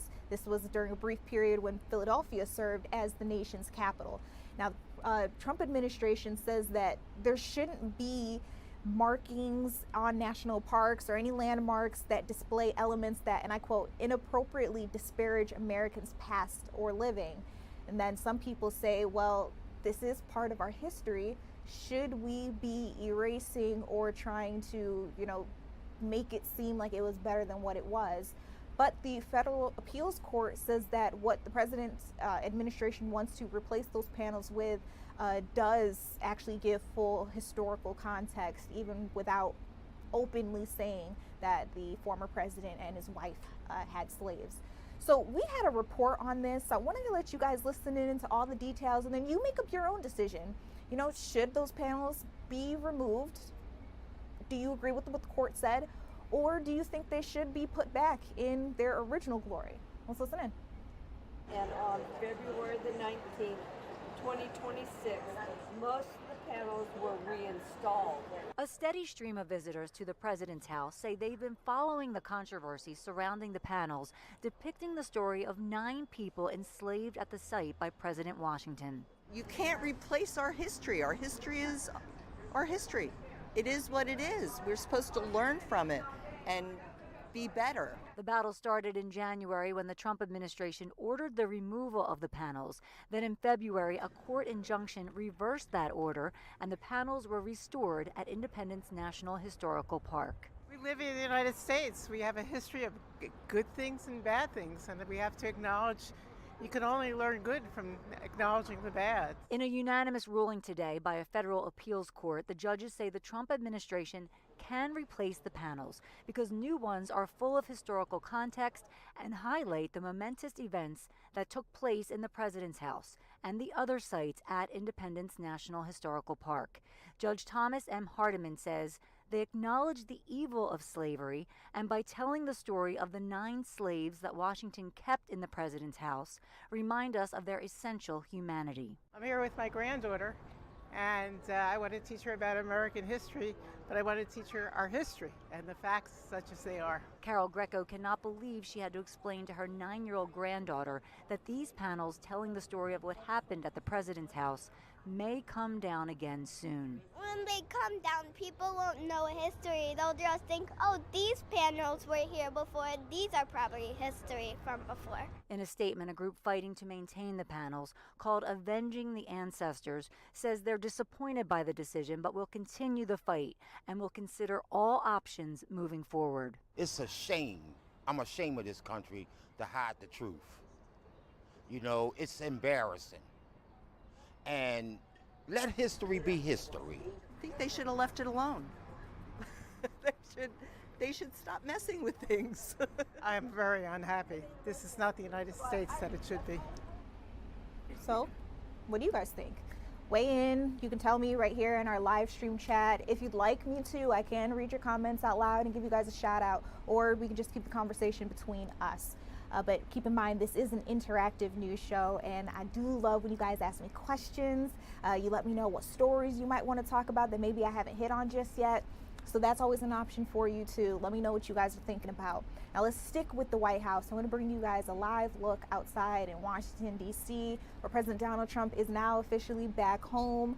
As you know, he spent the last couple of days at the G7 summit out in France, and while he was out there, he actually signed a deal ending the Iran war. This is days ahead of schedule. We weren't expecting that until Friday, but we got the notification that that had been done last night while he was leaving the Palace of Versailles. Now, let's get into what the deal entails. On Iran's side, it will call for Tehran to dilute its stockpile of highly enriched uranium and reopen the Strait of Hormuz without tolls for the next 2 months. On our side of things, the U.S. side, the U.S. will waive sanctions against Iran, which has been a major concession that immediately allows Iran to sell all of its oil freely. It also will lift its naval blockade on Iranian ports. So again, President Donald Trump signed that deal, says that it is fully in effect right now as we speak. It also triggers a 60-day negotiating clock to reach a more final, more permanent deal on the future of Iran's nuclear program. If you'd like to read what else is in it, I told you yesterday the Associated Press has an article that goes bullet by bullet, all of the different things that they have agreed to up until this point. Now, earlier today, President Donald Trump held a Medal of Honor ceremony where he got to talk a little bit. Some of this is some of the things that he talked about, but he also honored some of our greatest. I want to let you guys listen in to how that went. Well, thank you very much, everybody, and we'll be seated. We have some very important business to take care of. I just do want to say, though, the stock market just hit a new all-time high. The 401ks just hit a new all-time high, and oil is dropping like a rock. Other than that, it's another day in paradise. Well, thank you very much, Chaplain. I have no higher privilege than serving as the Commander-in-Chief of the U.S. Armed Forces. I'm so proud of them. A 250-year tradition of the bravest and greatest heroes ever to walk the earth. But only a few have received our highest military distinction, the Congressional Medal of Honor. I wanted to give it to myself, but I was informed I couldn't do it, and I couldn't find anything where I was actually worthy, so here we are. You understand that?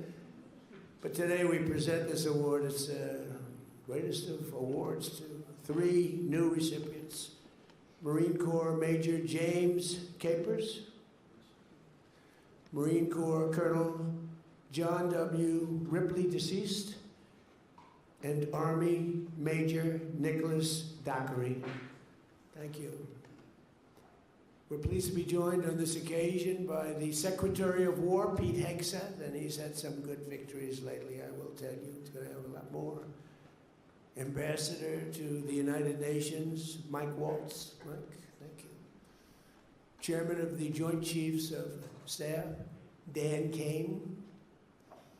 Acting Secretary of the Navy, Hung Cao, Commandant of the Marine Corps, Eric Smith.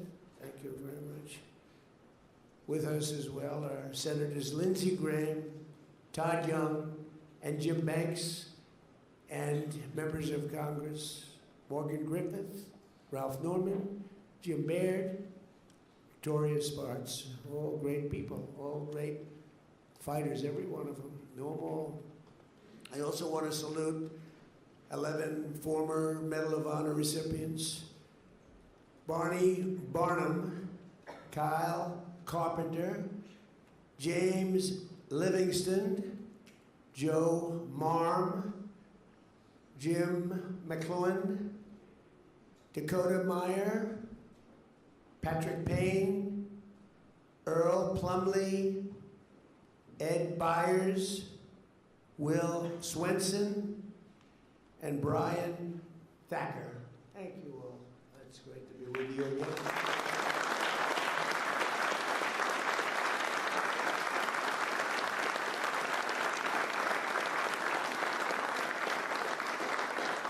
Great people.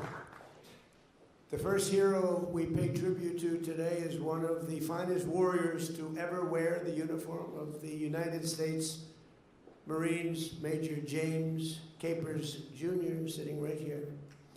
Thank you, James. In Vietnam, the Corps promoted him from Staff Sergeant directly to Second Lieutenant, unusual, making Jim the first black Marine in history to receive a battlefield commission in the middle of a war. In 1967, deep in the jungles of Vietnam, Jim and his 9-man force recon team known as Team Broad-Minded attempted to locate a suspected enemy base camp near the village of Phu Lac. Over the course of 4 days under Jim's leadership, Team Broad-Minded repulsed brutal attacks, as brutal as they've ever seen, cleared trails of bloody traps and killed more than 200 of the enemy. The enemy was going down quickly. They never really knew what the exact number was. On the fourth day of battle, a numerically superior force of Viet Cong soldiers launched a truly devastating ambush. Explosions shredded the air, sending Jim into a tree, ripping open his abdomen and breaking his leg, badly broken leg. Shrapnel peppered his body in 17 places. I hope this isn't giving you some bad memories, Jim, but I'll tell you, everybody admires you, what you went through, believe me. Every one of his fellow Marines went down wounded, but Jim rose, pushing forward on a leg that shouldn't have been able to carry any of his weight. After a shot of morphine, Jim asserted command of the firefight. He took over like nobody's ever seen before. Barely clinging to consciousness, he called in close air support for an entire hour. Very dangerous, sometimes a little bit too close. And it was the only force strong enough to repel the onslaught of a lot of very tough soldiers on the other side. Once an extraction helicopter reached his team, Jim loaded his wounded men first, before finally loading himself. When the helicopter groaned under the weight of his entire team, too many people, he attempted to deplane, but his team physically held him back, refusing to leave their leader behind. For his incredible valor, Jim was recommended for the Medal of Honor in 1967, and everybody knew he should get it. But life is life. His commanding officer, who was his biggest fan, was tragically killed before the paperwork was signed. That's a bad break, but now you're doing it. Maybe this is better. You had to wait a little while, didn't you, huh? Jim, the nation kept you waiting far too long.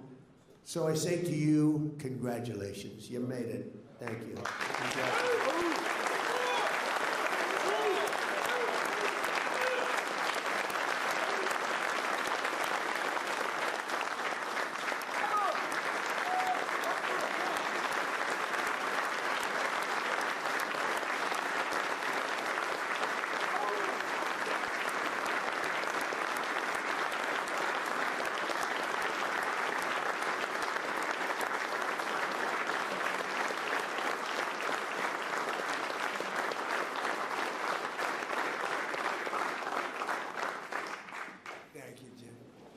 And thanks as well to your niece, Renee, and her son, Eric. I just met one. Great people.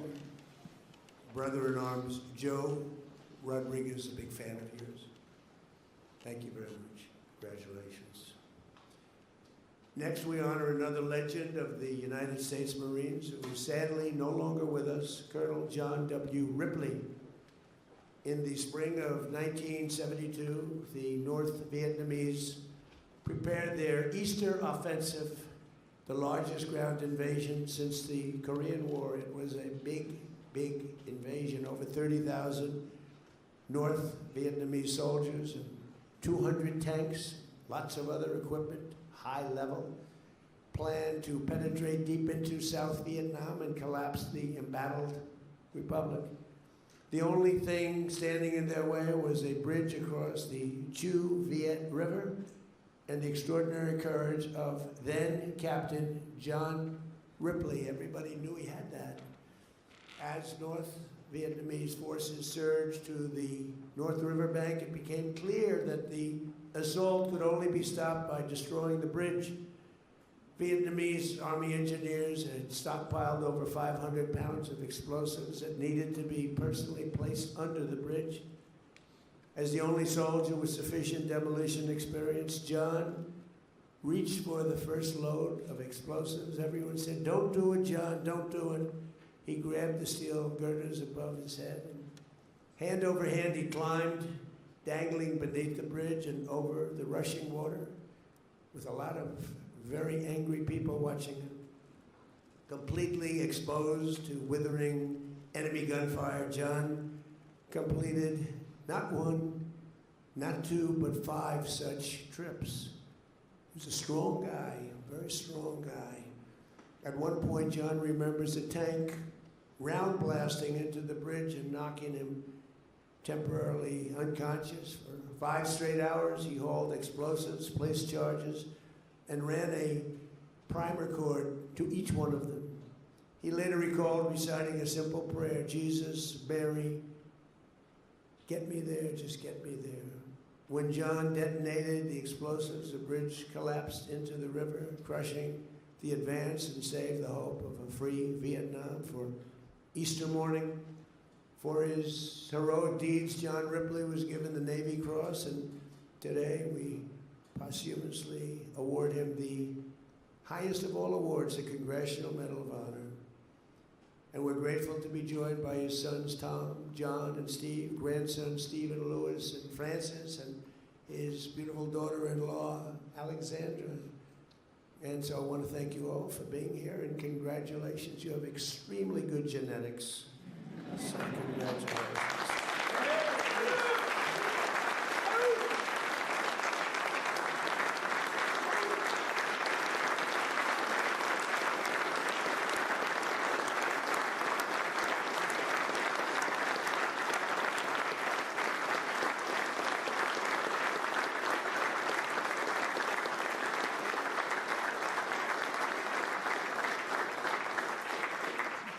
Thank you very much. Congratulations. He's looking down on you, you know that. Finally, we honor a hero of the War on Terror, Major Nicholas Dockery. On October 2nd, 2012, Nick's platoon was guarding the compound of the governor of eastern Afghanistan when they were ambushed by 150 Taliban fighters swarming in from multiple directions. They came from all over the place. The enemy unleashed overwhelming torrents of fire from machine guns and rocket-propelled grenades without concern for his own life at all. Nick raced across the open ground to rally his scattered team. They were all very concerned, very nervous. There was not a lot of hope. When word came that Sergeant Eric Mitchell was wounded and pinned down inside the compound, Nick went after him without even hesitating. He personally spearheaded the rescue, kicking down doors and clearing room after room. He was looking for him. He was going to find him. At one point, he killed a Taliban fighter and detained 2 others. As he reached Sergeant Mitchell, a grenade came raining down without thinking. Nick tackled Sergeant Mitchell, likely saving his life. When the smoke cleared, every man was wounded, but none were dead. Nick did a quick head count and realized one of his team members was still missing, Sergeant Jack Hansbrough.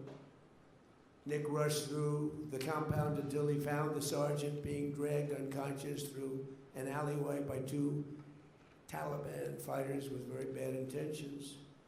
Nick eliminated both terrorists in close quarters, then pulled Sergeant Hansbrough back to cover, but found he was not breathing. So urgently, Nick administered CPR until the sergeant's heart kicked back in.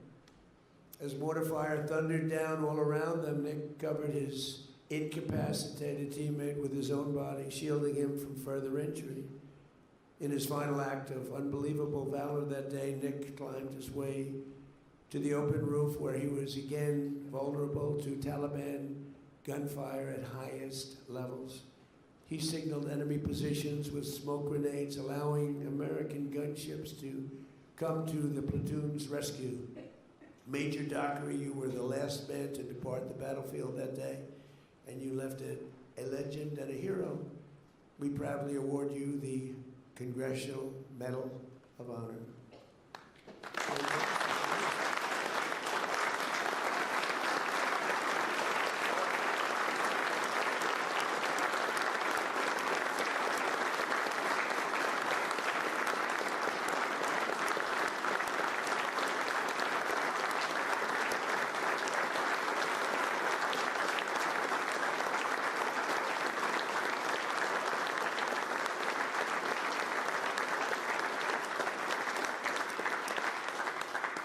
Thank you very much. Joining Major Dockery today are his younger brother, Blake, his partner, Jennifer, grandmother Mary. Oh, Mary is something. I like Mary. Where are you, Mary? Where are you, Mary? I love Mary. She said, I'm a big fan of yours. You know, I like people that are fans of me.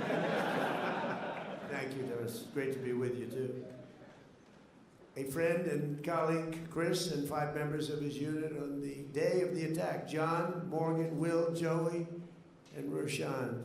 Would you guys stand up, please? Would you do that?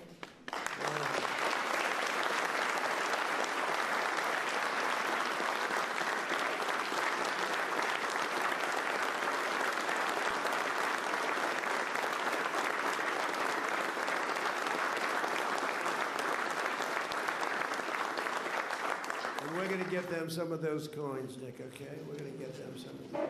It's not the Congressional Medal of Honor, but it's pretty good. So you have to remember that. They'll take care of that.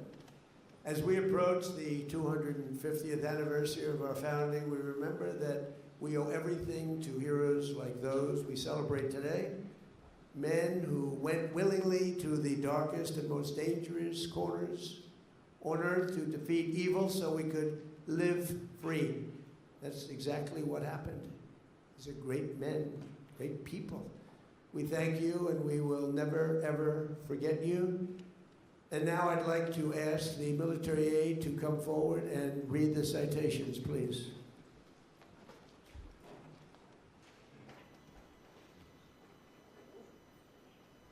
Major James Capers, Jr.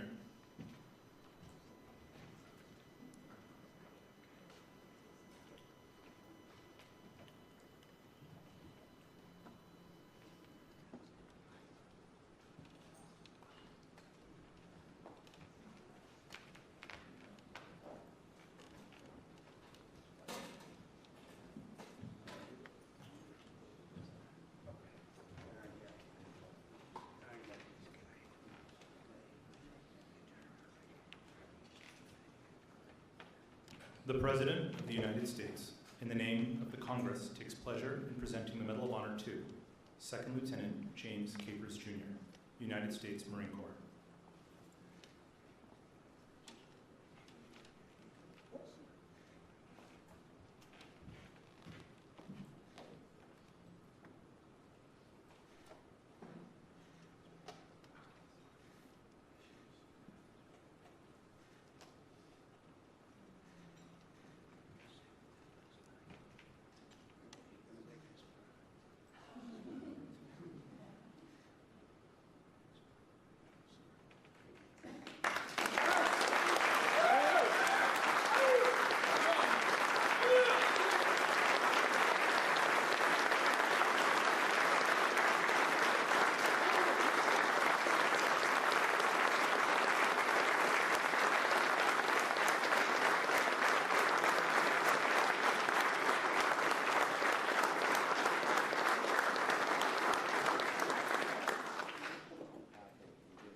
Tom Ripley, accepting on behalf of his father, Colonel John Ripley.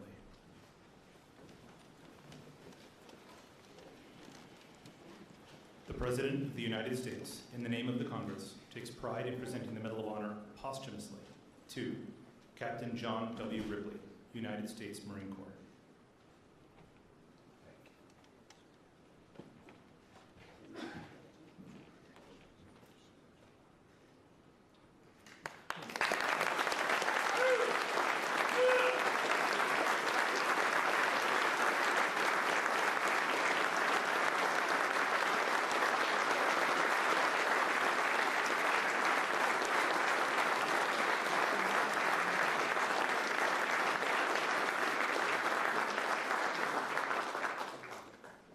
Major Nicholas Dockery. The President of the United States of America, authorized by Act of Congress, March 3rd, 1863, has awarded in the name of Congress the Medal of Honor to Second Lieutenant Nicholas Dockery, United States Army.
Eternal God, you are the giver of every good gift, and all that we have comes from your gracious hand.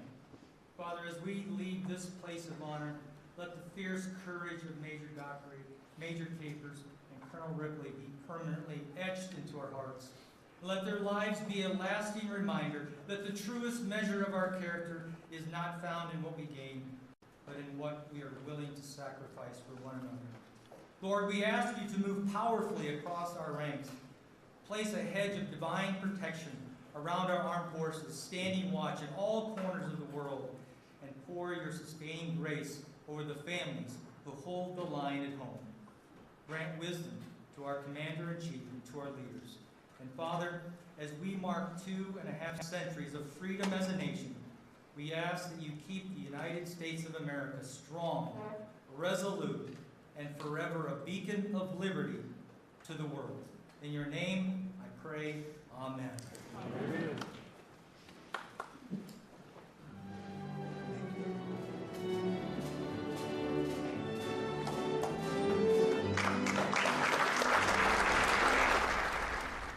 All right, so you guys, that was the Medal of Honor ceremony. As you got to see, President Donald Trump hosting it, also giving those medals out to, again, some of our bravest, some of our finest here in America.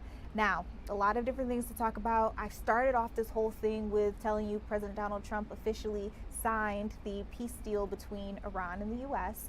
He signed it while he was at the Palace of Versailles in France yesterday, right before coming back home to Washington, D.C. And I mentioned that some of the things inside of it you guys may be interested in.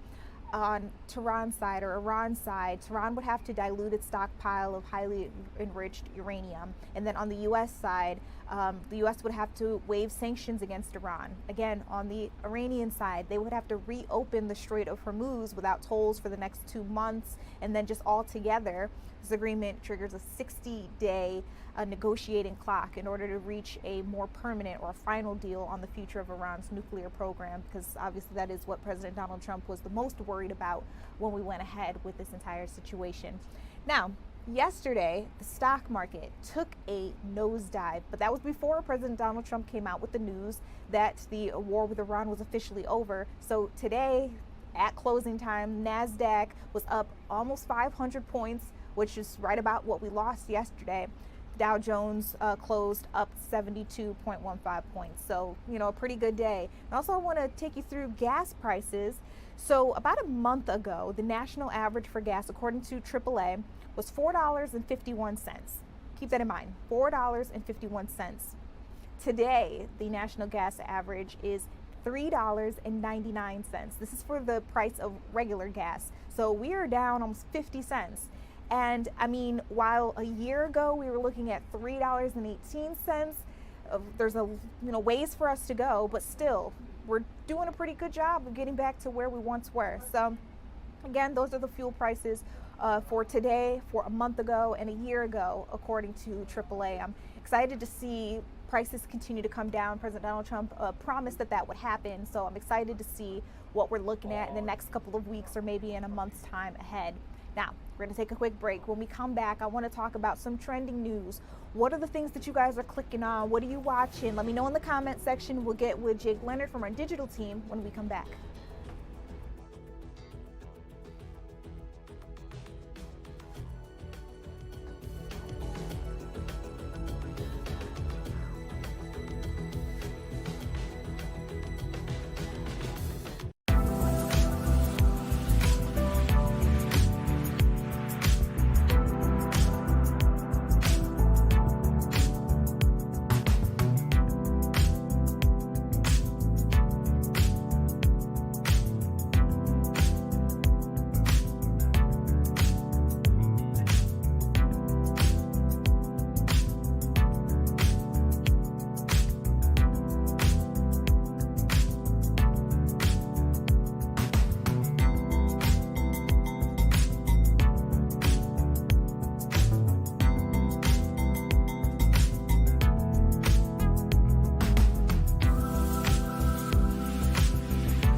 Welcome back into Philadelphia Live. I'm Judea Murray. We've got Jake Leonard back up to the desk. Hey, that can only mean we are either talking about our question of the night or we're bringing you guys trending topics. Yeah. So let's get into what are people talking about? Yeah, so this is, I was going to say cool.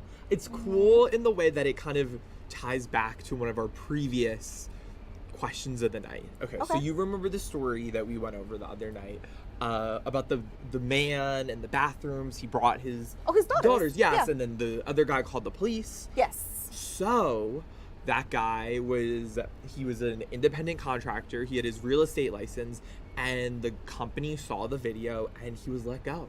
The one who called the police? Yes, the one who called the police, yes. Wow. So TMZ broke the story. It was an exclusive. They got a statement from the real estate company. I can read it for you. It's called Overstreet Properties, if we could bring that up.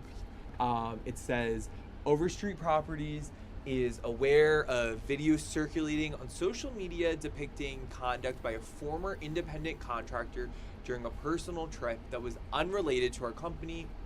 The conduct depicted in the video does not reflect the values of Overstreet Properties or the standards we expect of those who represent our organization.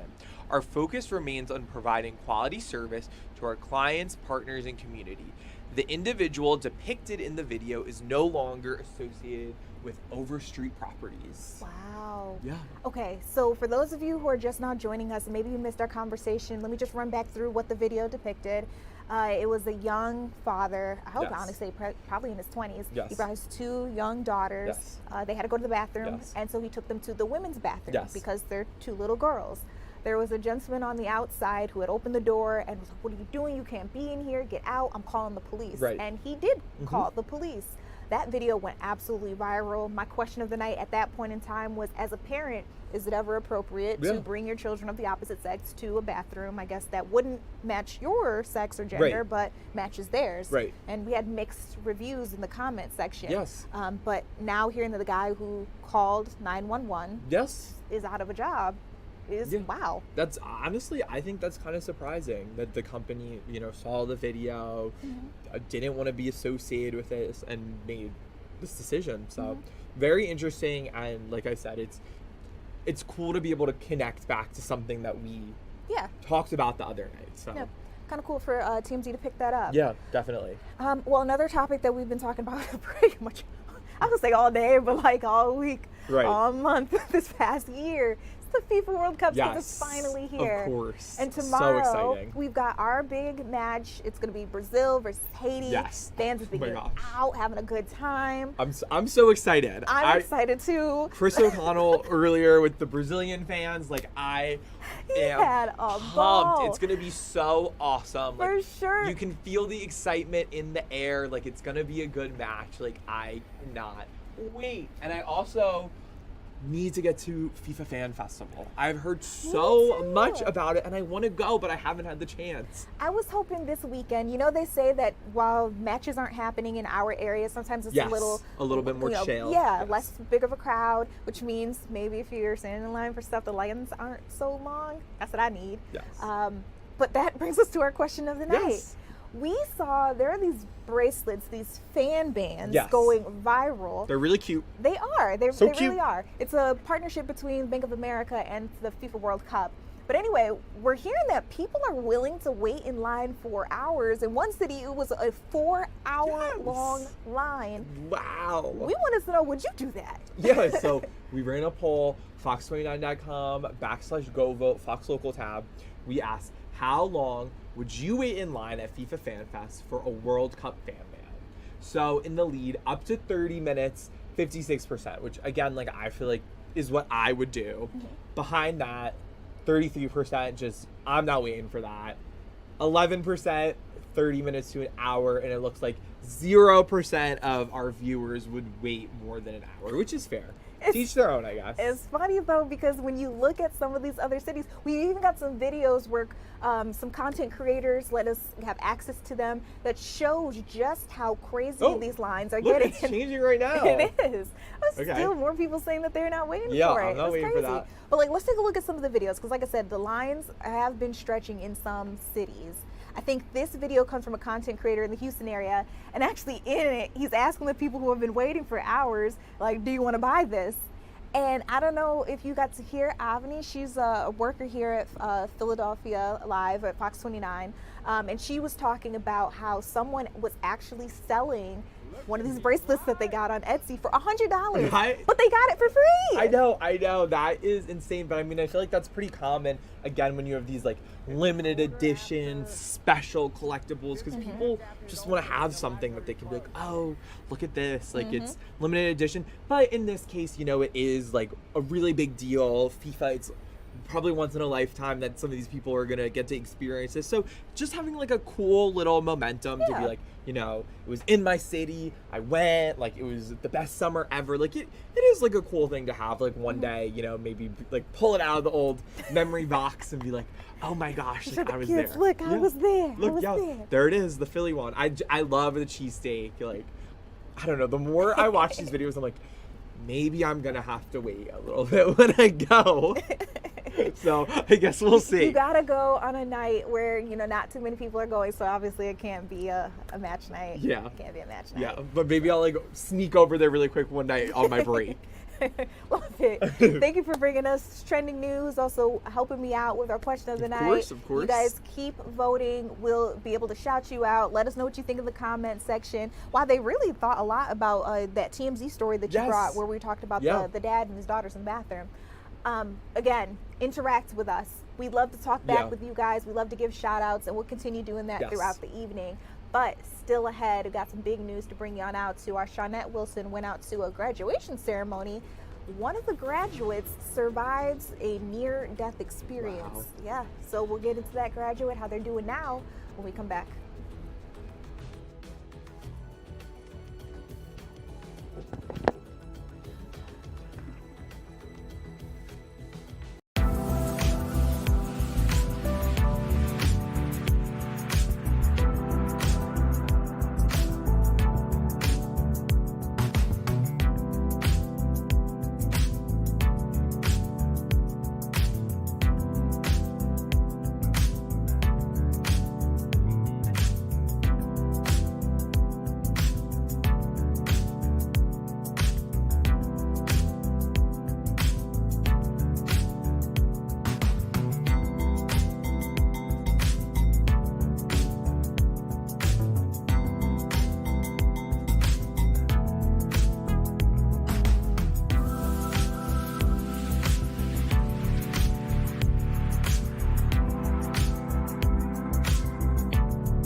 Welcome back to Philadelphia Live. I'm Judea Murray. It's graduation season. Some of our high schoolers, college kids are graduating. It's an amazing time for families to get to celebrate their loved ones' achievements. And there's one particular graduation ceremony I'm hearing that has a kid who's gone through a lot just to get to this point. It's what a lot of people would call a miracle. When I get out to Shawnette Wilson, a reporter who's been on this story, Shawnette, walk me through this. Who's this kid, and what did he have to go through? So, Judea, we are live right now in Runnymede, New Jersey, and behind me you can see the sign here at Triton Regional High School that says, "Congratulations to the class of 2026." So they wrapped up their graduation for this year. It took place at 6 o'clock this evening, and in that class of graduates was 18-year-old Amante Cowens. So we know graduation is a big deal for anyone, right? For any young kid to reach that place in life, starting the next phase. This was extra special for him, I should say, because he was actually shot 2 years ago and suffered a traumatic brain injury.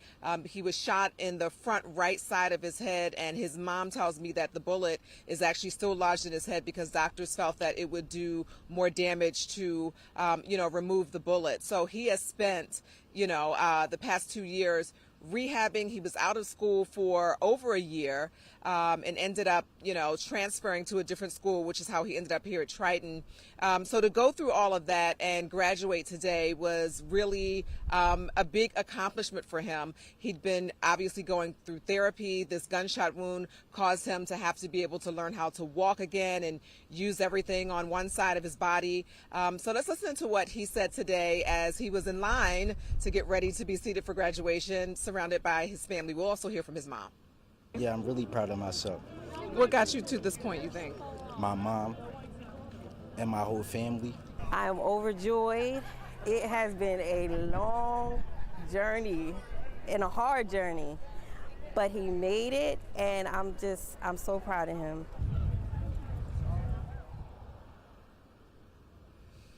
All right, and so just to walk it back a bit, Judea, this happened June of 2024. Now, this is according to his mom because, we admittedly didn't cover this case much. But so according to his mom, this was June of 2024. He was at his house with his one of his closest friends who was also 15 years old at that time. His mom had left to go to the store, and somehow there was a gun in the house and the gun went off. And Amante was shot in the head. So, his mom is saying that the gun wasn't his, that the friend had it in the house. What she also shared is that no one was charged in this because she says that police told her that there wasn't enough evidence to charge anyone. So, that's an issue in itself, that the family is still struggling with, trying to figure out how and why this teen was shot. The mom says that he didn't really have much memory immediately after this happened, short-term memory, as you can imagine, which is probably not shocking considering that he was shot like right in the front of his head. So that's one thing that they're still dealing with, not having answers as to exactly what happened in that house and why it happened. But here we are today, and he is seeing better days. He told me that he is excited about graduating, as you heard. His mom says that he is interested in going to college. He may want to study HVAC. He's learning how to drive. So he's got all these exciting things to look forward to. And honestly, it was just, for me, like it was really sweet to just be able to meet him and just hear like the enthusiasm in his voice, because when you hear this, like this is your assignment. You're going to go to a graduation and this kid has been shot in the head and he's going to walk today. I didn't know, what he was going to be like, what his demeanor was going to be like. And he was very pleasant, as you heard, confident, proud of himself. And so congratulations to him. It's a long road to get here, and it's not over. His mom was saying that they are going to continue, long-term physical therapy because he does still walk with a limp. And, he's got issues with his arm and his hand. Mm-hmm. Also, shout out to, the staff over at Weissman Rehab in South Jersey. I've actually been there before for someone who was there for a similar situation. And they are phenomenal. His mom even said that, and just working to rehab, kids who are so young, who have suffered something that is going to be so life-altering for them. I do also want to say that Mom also gave a shout out to Triton High School, where he just graduated from, because she said that they had to move from Winslow Township in South Jersey when this whole incident happened. As you can imagine, like, he didn't want to go back to his school. They didn't want to be at the house where they lived in. And so they relocated to Runnymede. And she says that the school and the staff, like, welcomed them and said, like, we got you. You don't have to cry when you drop him off. Like, we're going to advocate for him. We're going to make sure he's good. And clearly they did it because he was happy today and he graduated. Sean, this is one of those things where when people say it takes a village, you're seeing the village. As you mentioned, the facility, like, for this to only be 2 years later and he has as many of his usage facilities as possible, to get to hear him talk, and it's just so clear, and you can see he's got a good head on his shoulders, and he's going places. It's just like night and day, I think, kind of to your point, of what we may have assumed we were walking into the situation of versus what we have here. It's a beautiful story that you're sharing. And especially, like, we go to, right, like the physical, because that is the big thing, right? It is this brain injury that he has, but also just think about, like, the emotional and the mental impact that this has had, and I'm sure on many days still has on him. Like, his mom shared with me that one day he had looked back at a picture of himself, and that was tough for him to do, to see the old him. Like, she said he was used to playing basketball, he played football, he would ride dirt bikes, he would run, he would jump, and now he's kind of restricted in doing those things. But hopefully, to some degree, we'll be able to do it again one day. Yeah, for sure. We all hope that. We all pray for him in that situation. Yeah. Shout out to Mama Bear as well, because I know that all of us, and probably her for quite some time, would have been in stitches. Absolutely no good. But and one more thing before you let me go, because you just mentioned praying for him. I never want to miss a chance to to do a little praise. But his mom actually said, that's how they got through this. She said it's her faith. It was coming from a praying family, and she says that, she believes, she's a woman of faith, and it was God who did this. He put in the work, the doctors did their part, but she said, there were many days that she didn't know how she was going to face the situation. But she says, God did. If you know, you know. We know. Big one question for you. I hear you say that college, he's hoping is in his future, because he already said he wants to study HVAC. And we understand that is a beautiful career that you can go into, a very lucrative one as well. Did he talk about, what's tomorrow like? What is the summer like? How is he just, like, now that he's done with school, what does he see for himself? Yeah. I felt kind of like awkward, honestly, asking him, like, what's next? You know what I mean? Because that's naturally the question when kids graduate that we feel compelled to ask.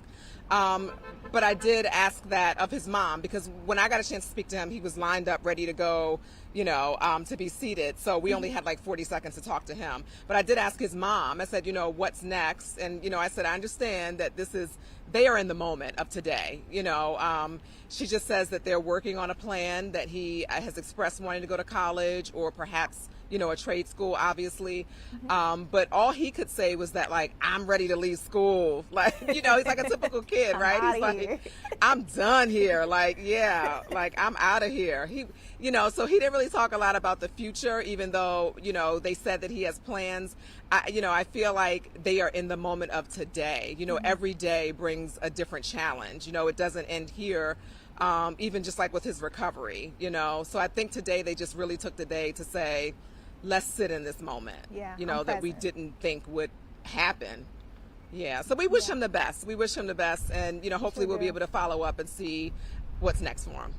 Beautiful. After surviving a pretty traumatic experience, still having that optimism, moving forward, seeing what's happening next. Beautiful story that you were able to share with us. Now, I know that the 10 o'clock is going to be on a little bit later, but we will see you again with a full report, right? Yep. Okay. We'll hear more from Mom and him. Yep. All right. You guys stay tuned with us here on Fox Local app. We also will bring that to you on the fox29.com/live if you guys would like to see Shawnette later with that report. Shawnette, I appreciate you making some time for us with that. Let's walk you through some of our other top news of the day. I'm hearing that there was a shooting at a pizzeria near Widener University. We hear 2 people had been shot and multiple people injured. Another one of our reporters got out there as soon as we heard this was happening and is able to bring us the story you'll see right now.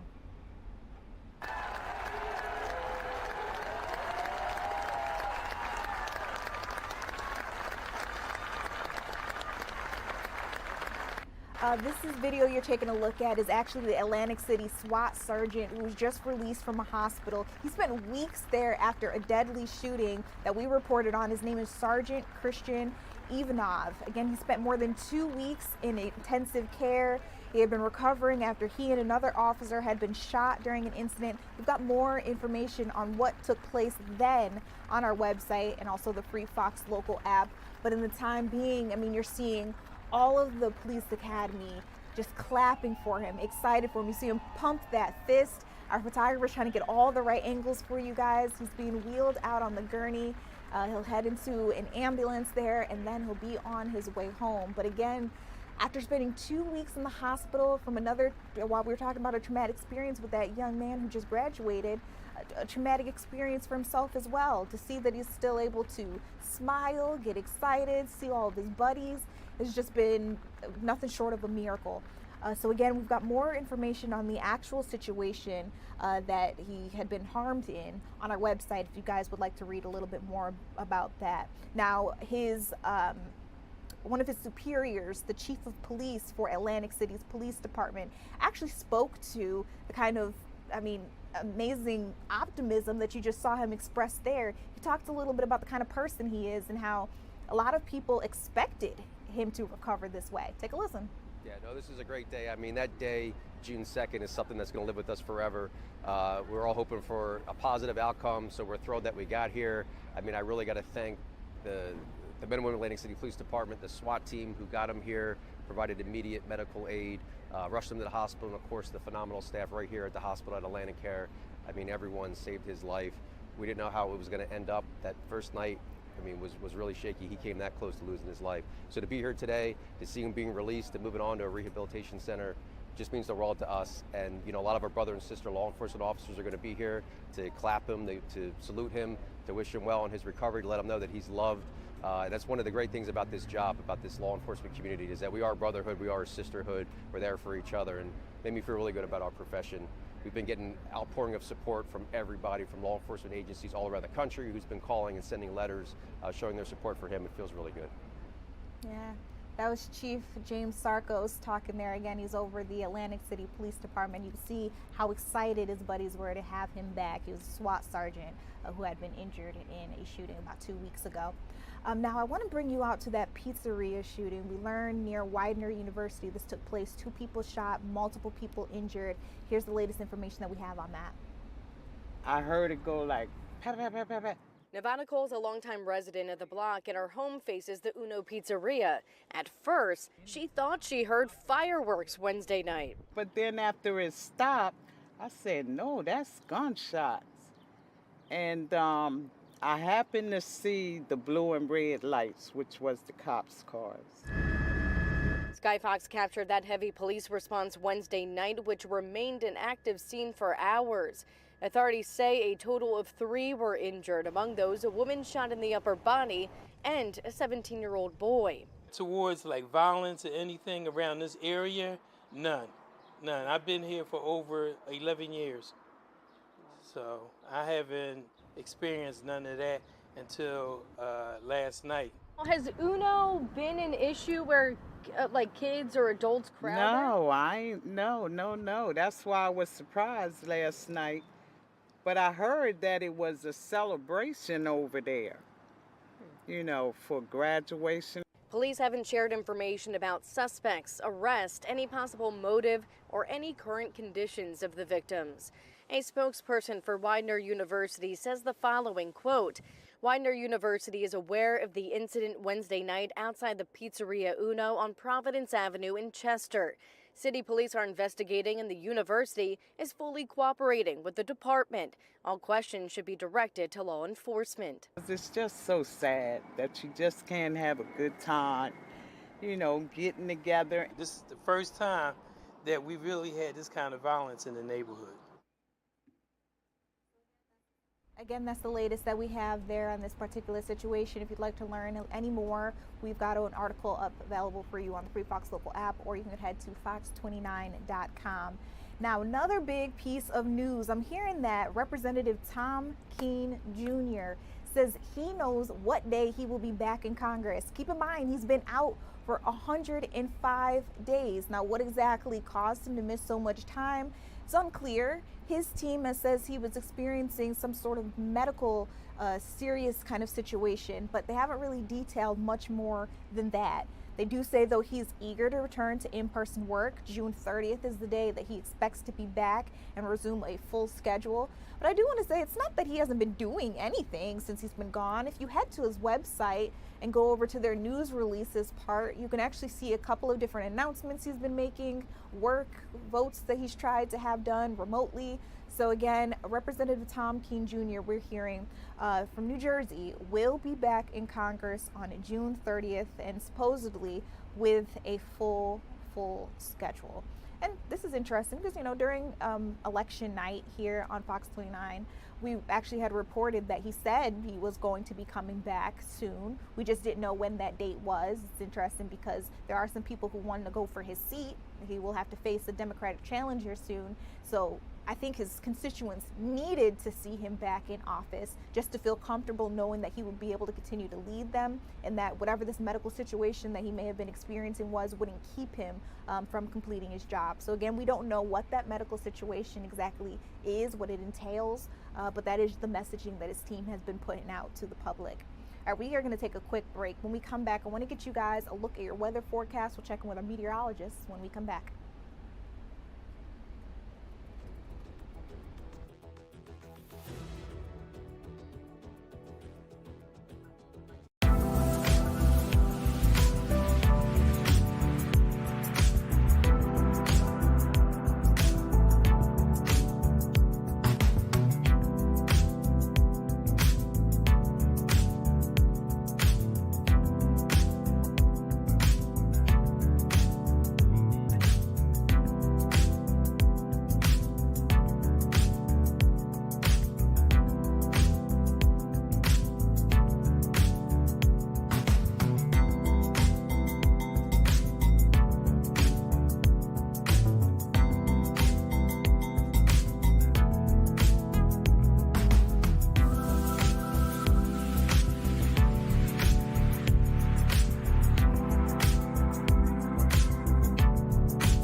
Welcome back to Philadelphia Live. I'm Judea Murray. We got a full show for you guys. And remember, this is an interactive news show, so you actually get to kind of influence whatever it is that we talk about here on this program.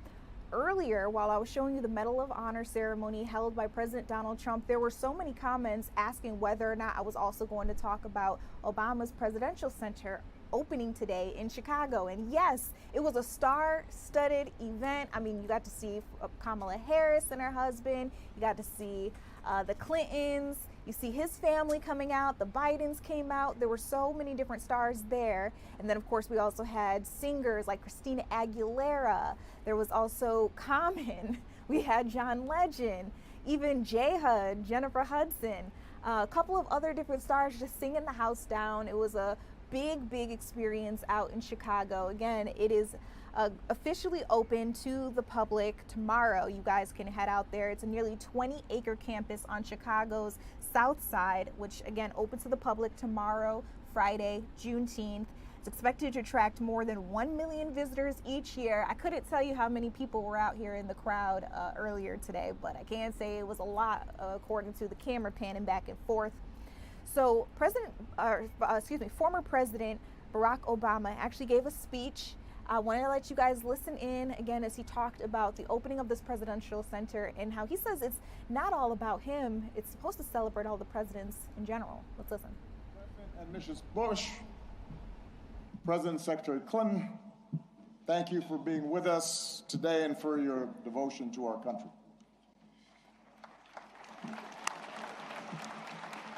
And President and Dr. Biden, thank you for your steadfast partnership for 8 years. Joe, we started as running mates and ended as family. And we would not be here without you. And we are grateful.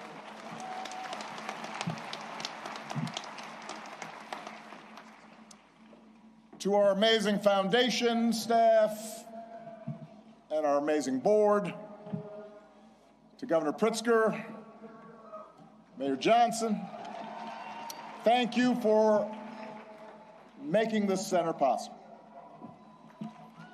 To congressional leaders and foreign dignitaries who've made the trip, I cherish our partnership together and all we got accomplished together. Thank you.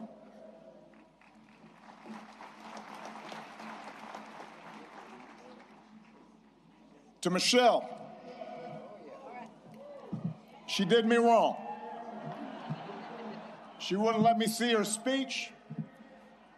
She knew she was gonna mess me up, and she did it anyway. But she's always made me better. And I could not be more grateful. And to Sasha and Malia, what can I say? You mean everything to me. More than 40 years ago, on a late summer afternoon in 1985, I arrived here in Chicago, entering the city through the very spot where this center now stands. I can still picture myself heading down what was then Cornell Drive in a janky used car that I'd bought in New York, with all my worldly possessions stuffed in the trunk and the back seat, so I really couldn't see out of the rearview mirror, and I was a safety hazard. And I was 23 years old. I'd just been hired by a group of churches on the South Side to help organize a part of the city that had been battered by steel plant closings and chronic neglect. And I didn't have much organizing experience. Didn't know anybody in Chicago.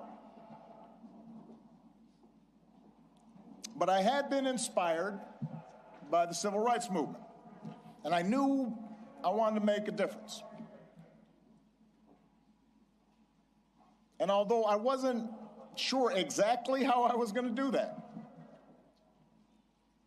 I was possessed with this abiding faith that if we could give people more of a say in the forces that govern their lives, if we could bridge some of the differences that drove us apart, then we could build an America where everyone counts and everyone has a fair shot. and everyone belongs. Even a mixed-race kid with a weird backstory and a name nobody could pronounce.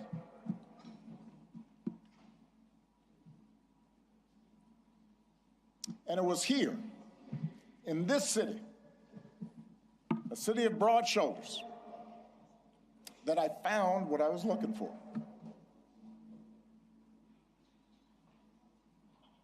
Day by day, block by block, I got to know the people who lived here, their hopes, their dreams, their tragedies and their triumphs.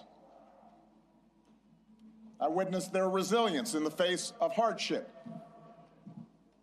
and the quiet heroism of a single mom raising her kids and sending them to college on a secretary's salary, or the priest electing to stay in the city and open his doors to at-risk youth, even as most of his flock had fled to the suburbs. I learned that leadership has less to do with titles or rank or chasing attention than with helping others find their voice, reaching their potential, and sitting around people's kitchen tables or on their back porches, spending time in church basements, in barbershops. I was reminded that everyone has a story to tell if you just care to listen.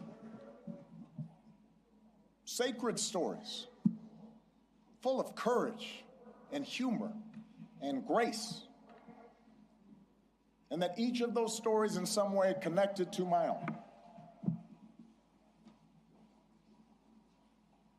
In other words, I found my purpose here, and I fortified my faith here, and I found my community here, friendships that would last a lifetime.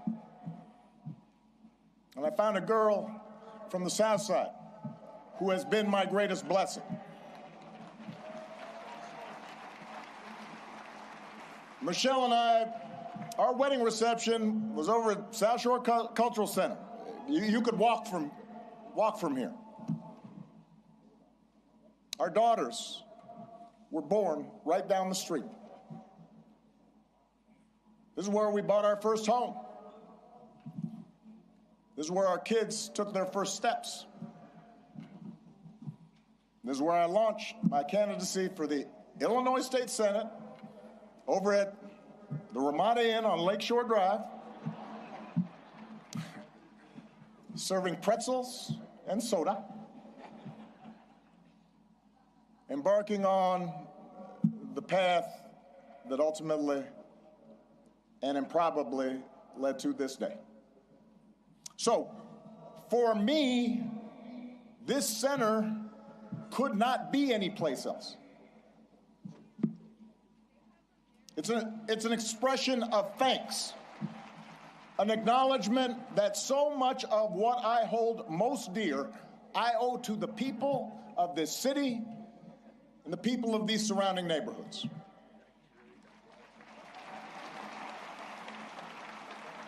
And it's why we designed the center not to be some lifeless mausoleum. I am too young for that.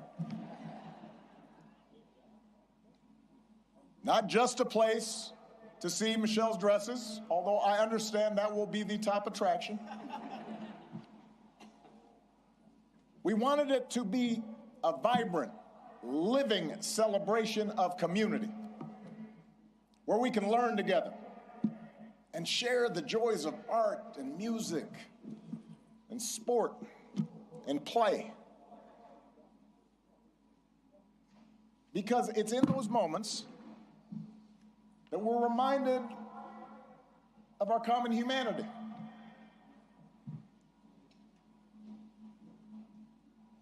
And strengthen the bonds of trust that not only make our lives richer, but make our democracy stronger.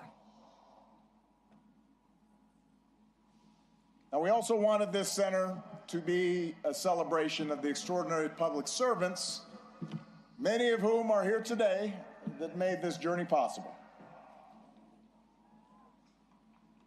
Some of you helped get me elected. Some of you I had to talk into joining my administration. Some of you were seasoned veterans who helped show a rookie president the ropes. But a lot of you were younger than I was when I first drove into this city. And we're all a bit older now. Many of you have children of your own, even grandchildren. But the passage of time has only deepened my admiration for your talent and your dedication and your skill. It's only deepened my gratitude for how much you and your families sacrificed to make this country better. So when you visit this center today or in days to come, I hope you see yourselves and your hard work reflected in every exhibit. And I hope you take pride in what we accomplished together. You made that happen.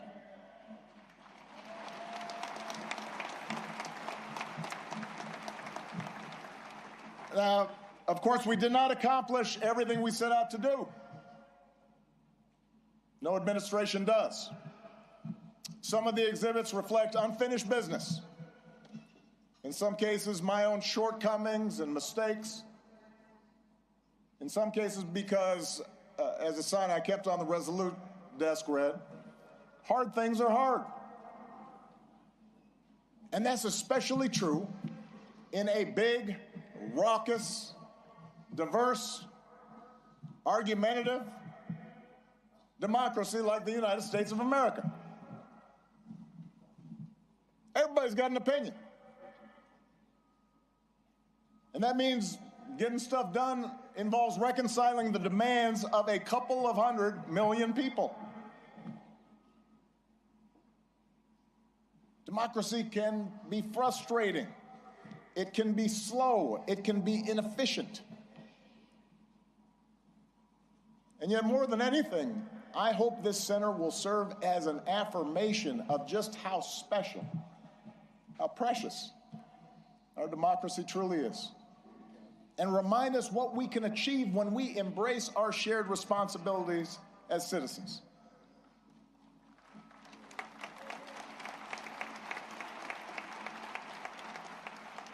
And since we're a few weeks away from America's 250th birthday, it is worth remembering just how radical the whole idea of self-government really was back in 1776. To that point, human history was a tale of conquest and caste and rigid hierarchies. A world where the strong dominated the weak, where power and wealth and status flowed through lineage, and the many were ruled by the few. But out of the fire and steel of a revolution, a different story took flight on this continent. A declaration that we are all created equal, endowed by our Creator with certain unalienable rights, and that in the newly independent United States, there will be no kings or lords, no serfs or subjects, but only citizens, each of us free to pursue our own version of happiness and able to determine our collective fate through an elected representative government. It had not been done. And because it hadn't been done before, the success of this experiment was never a given. In forming our union, the founders fell terribly short of the Declaration's promise, leaving slavery intact, allowing states to restrict the franchise to white men who own property.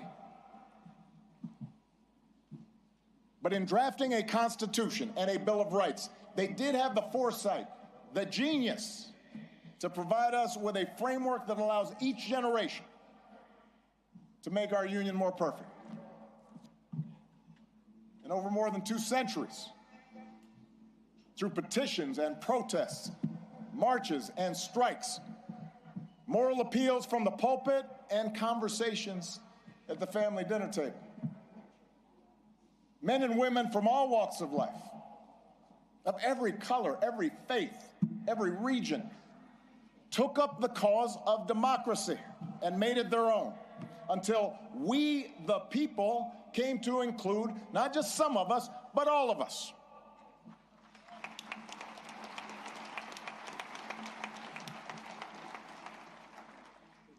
And that's why the story we tell in this building begins not with Michelle's origins or my origins, but with our nation's, with a founding era print of the Declaration of Independence, and a pen and ink stand used by Frederick Douglass, Lincoln's Bible, and a pamphlet by Ida B. Wells, suffragist buttons, and a hard hat worn by FDR's Labor Secretary, Francis Perkins. And it's why the exhibits here focus not just on policies, but on the shared values that make democracy possible. A belief in the intrinsic dignity and worth of all people, and that no one is above the law or beneath its protection. A belief in checks and balances in our government and an accountability that comes with an independent judiciary and a robust free press. A belief that our military and law enforcement owe allegiance not to any president or political party, but to the people and our Constitution. A belief in the peaceful transfer of power after the people have spoken in fair and free elections, recognizing that in a large, complicated society like ours, no group or faction gets its way 100% of the time. And a belief that qualities of character, honesty, integrity, kindness, compassion, a sense of duty, and honor, those things matter in our public dealings, just as they do in our private lives. These are not,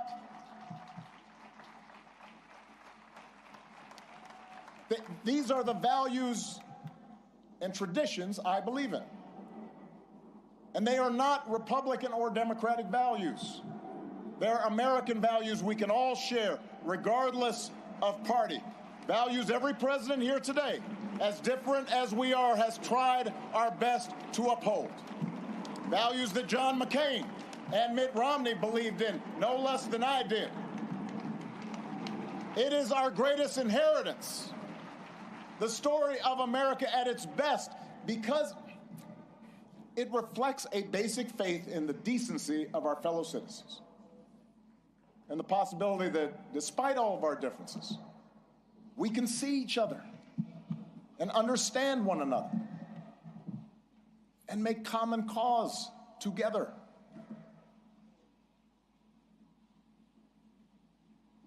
That's what I hope every visitor to this center takes away from their experience. And that's why if you come for a day and you don't have time to see everything, I would urge you to skip the clips of my speeches. You have heard them all before. In favor of the stories of those ordinary citizens who helped make that change happen. The cancer survivor who feared rising premiums would force her out of her home and was brave enough to speak out about it. She's why we pushed so hard for healthcare reform. The small business owner trying to keep the lights on. The teenage girl who told me she was worried her dad might lose his job in the auto crisis. They're why we focus so relentlessly on pulling our economy back from the Great Recession. The wounded warrior overcoming debilitating injuries. The gay Air Force major serving her country even when forced to hide who she was. They're why we worked to end Don't Ask, Don't Tell and care for those who've worn our country's uniform and do right by our military families. It's their voices that led to our successes. And while going through the exhibits, I'd also ask you to listen to the voices of people around the world who've been inspired by American ideas. Yes, America has made its share of foreign policy mistakes. Our actions have not always matched our rhetoric.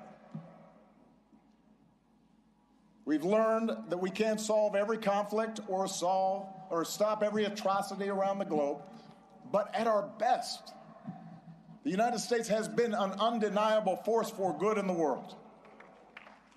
And what I heard on every continent as president is that when American foreign policy lives up to our highest ideals, when we champion human rights and democracy and the sound stewardship of our planet, when we take the lead in eradicating disease and feeding the hungry and educating children, when we encourage cooperation between nations, instead of trying to dominate and bully and squeeze every advantage just because we can. And most of all, when we show through our example here at home that even a country as big and diverse as ours can make democracy work, it turns out all nations, including ours, become more prosperous and secure. And the world gets a little bit brighter.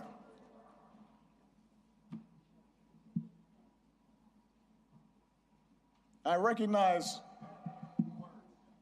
it's been almost a decade since I left office. In that time, we have lived through more war and a terrible pandemic, economic disruptions, mass protests, backlash against mass protests, political conflicts that have shaken the very foundation of our democracy. We've witnessed a technological revolution that promises remarkable discoveries, could revolutionize medicine, but is also accelerating inequality, that puts all the world's information in the palm of our hands, but somehow makes it harder for us to tell a truth from a lie, that connects us instantly like never before, even as it makes us more distrustful and more withdrawn and more fearful and more isolated from each other. It's a lot. For millions of people in this country and around the world, the future feels uncertain, the ground unstable beneath our feet. And as algorithms keep feeding us a steady stream of distraction and outrage, as only the loudest, most extreme voices get attention, fanning our prejudices, appealing to our basest, most tribal instincts, it's tempting to give in to cynicism and even despair, to stop trying. We start thinking that appeals to democracy and civic participation are corny and old-fashioned and boring and naive. That the very idea of working on behalf of the common good is a sucker's bet. And that in order for us to win, somebody else has got to lose. I get it. I am not immune to anger or doubt. But I do know this. When we lose faith in each other, when we stop believing that voting matters, that citizenship matters, that our collective voices matter, that how we treat each other no longer matters, then we give away our power to decide our own futures. We open the door to the most ruthless or the most careless or the most fearful among us, who see some groups and some people as more equal than others, and see government as nothing more than a way to divvy up the spoils and punish enemies and keep those who are different in their place.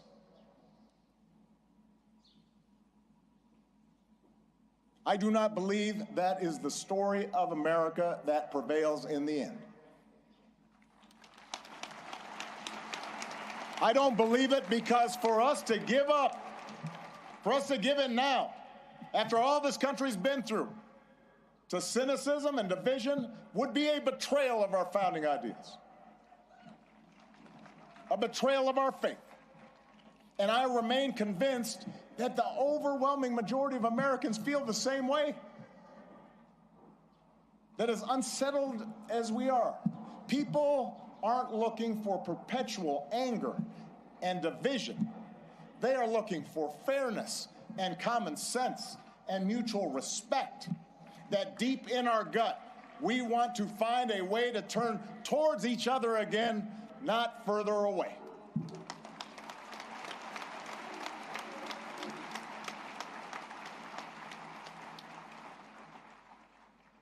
I believe this because I've seen it all across our country.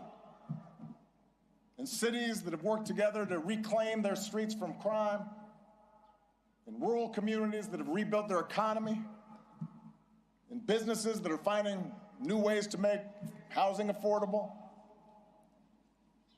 in those ordinary people in the Twin Cities who brave frigid temperatures, risk their own safety, standing shoulder to shoulder to look out for their neighbors and sometimes look out for strangers because they knew that was the right thing to do. I've seen it.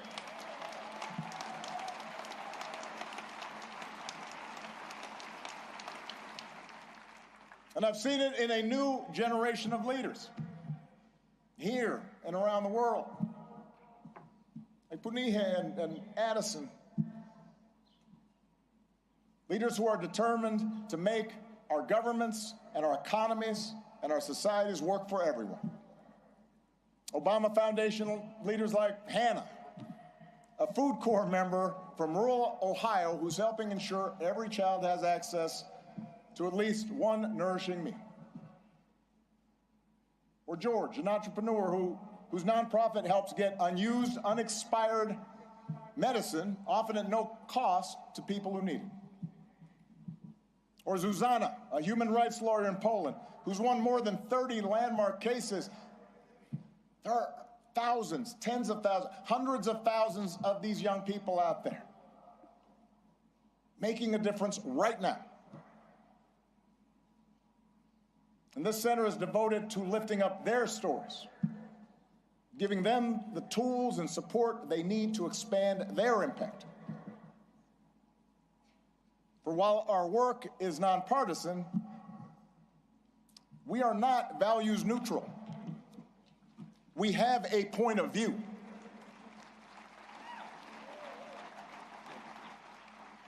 The exhibits in the center are not meant to evoke nostalgia for some gauzy bygone era, some unattainable past that we can dream about and say, oh, we miss you, Barack. They're meant to remind us of who we can be, to remind us of what's possible, so we can forge ahead, clear-eyed and confident, and do the work that still needs to be done. We can learn from the past, but America's story isn't frozen in the past.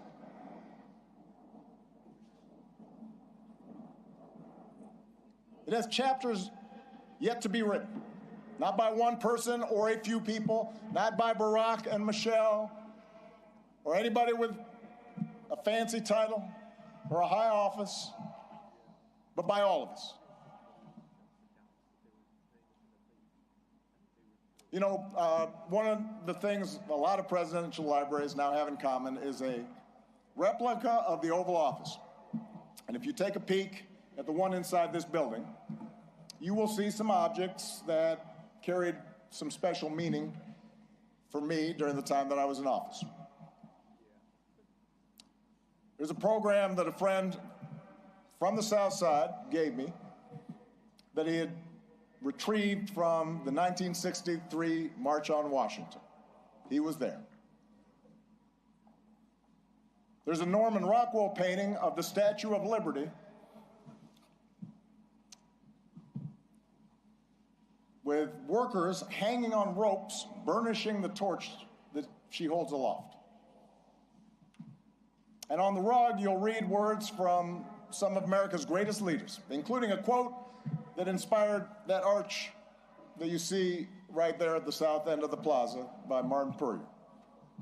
The arc of the moral universe is long, but it bends towards justice.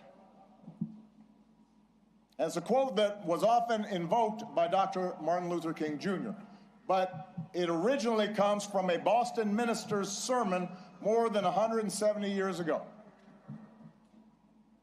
And at the time, the abolitionist cause seemed lost. The Compromise of 1850 had made harboring fugitive slaves a crime under federal law, even in those states that had abolished slavery. And in a case that garnered national attention, a young fugitive in Boston had been seized and tried and marched to the wharf by hundreds of armed officers, where he was summarily put on a ship bound for the South, where he would remain in shackles and chains. And it was a moment of profound uncertainty and despair. A moment the minister called darker than any New England had witnessed. We do not see, Reverend Theodore Parker observed, that justice is always done on earth. Many a knave is rich, sleek, and honored, while the just man is poor, hated, and in torment. I do not pretend, the preacher said, to understand the moral universe. The arc is a long one. My eye reaches but little ways. I cannot calculate the curve and complete the figure by the experience of sight. I can divine it by conscience. But from what I see, I am sure it bends towards justice. The good Reverend was under no illusions about the perils and obstacles facing the abolitionist cause. His words offered no easy answers, no comforting assurances that he or his congregation would live to see the progress they so desperately sought.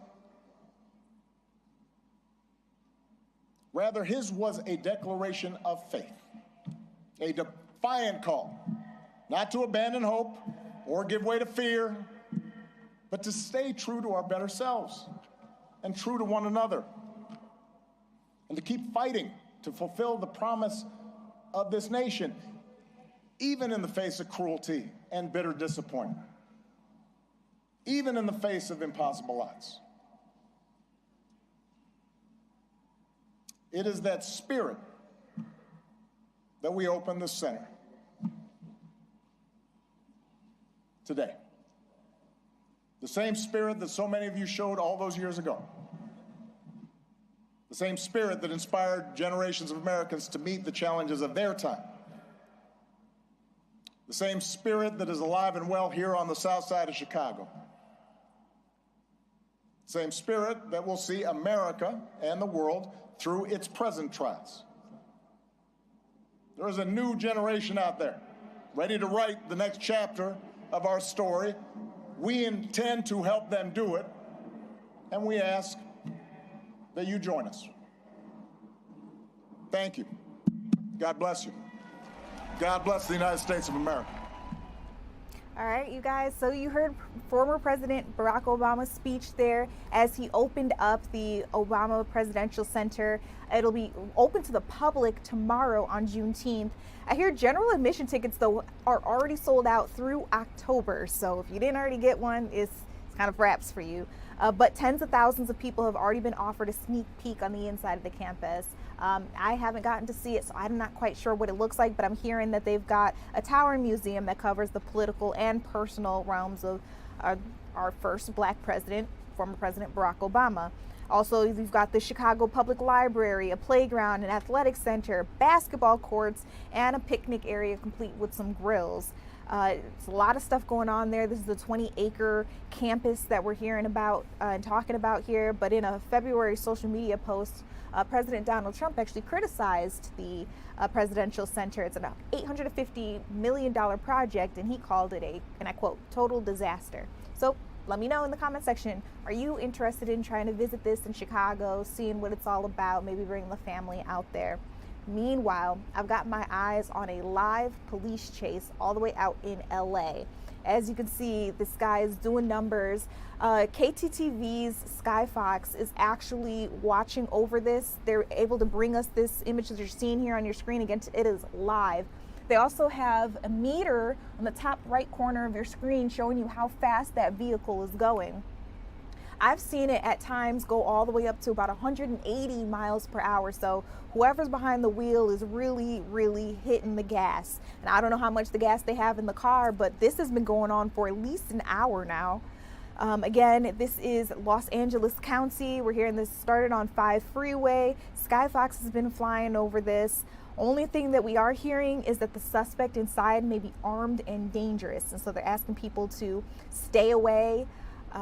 Again, as you can see, Sky Fox is flying over the scene and it is just an absolute mess, but wanted to bring you guys out to it. Every now and again, you can see the police cars that are following behind.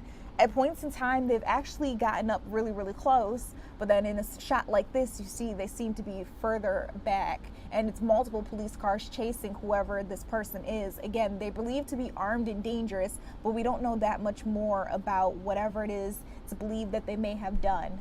If you are just now joining us in our live stream chat, this is LA. Our sister station Fox 11 LA's Sky Fox is bringing them these live images that you're taking a look at of a car just speeding along the freeway. It's not quite clear what the person inside the car may have done, but officials do believe whoever's inside that car is either armed and dangerous. You just saw another helicopter flying by, obviously trying to capture this chase, but the one we're watching from is Fox 11 LA's Sky Fox, their helicopter.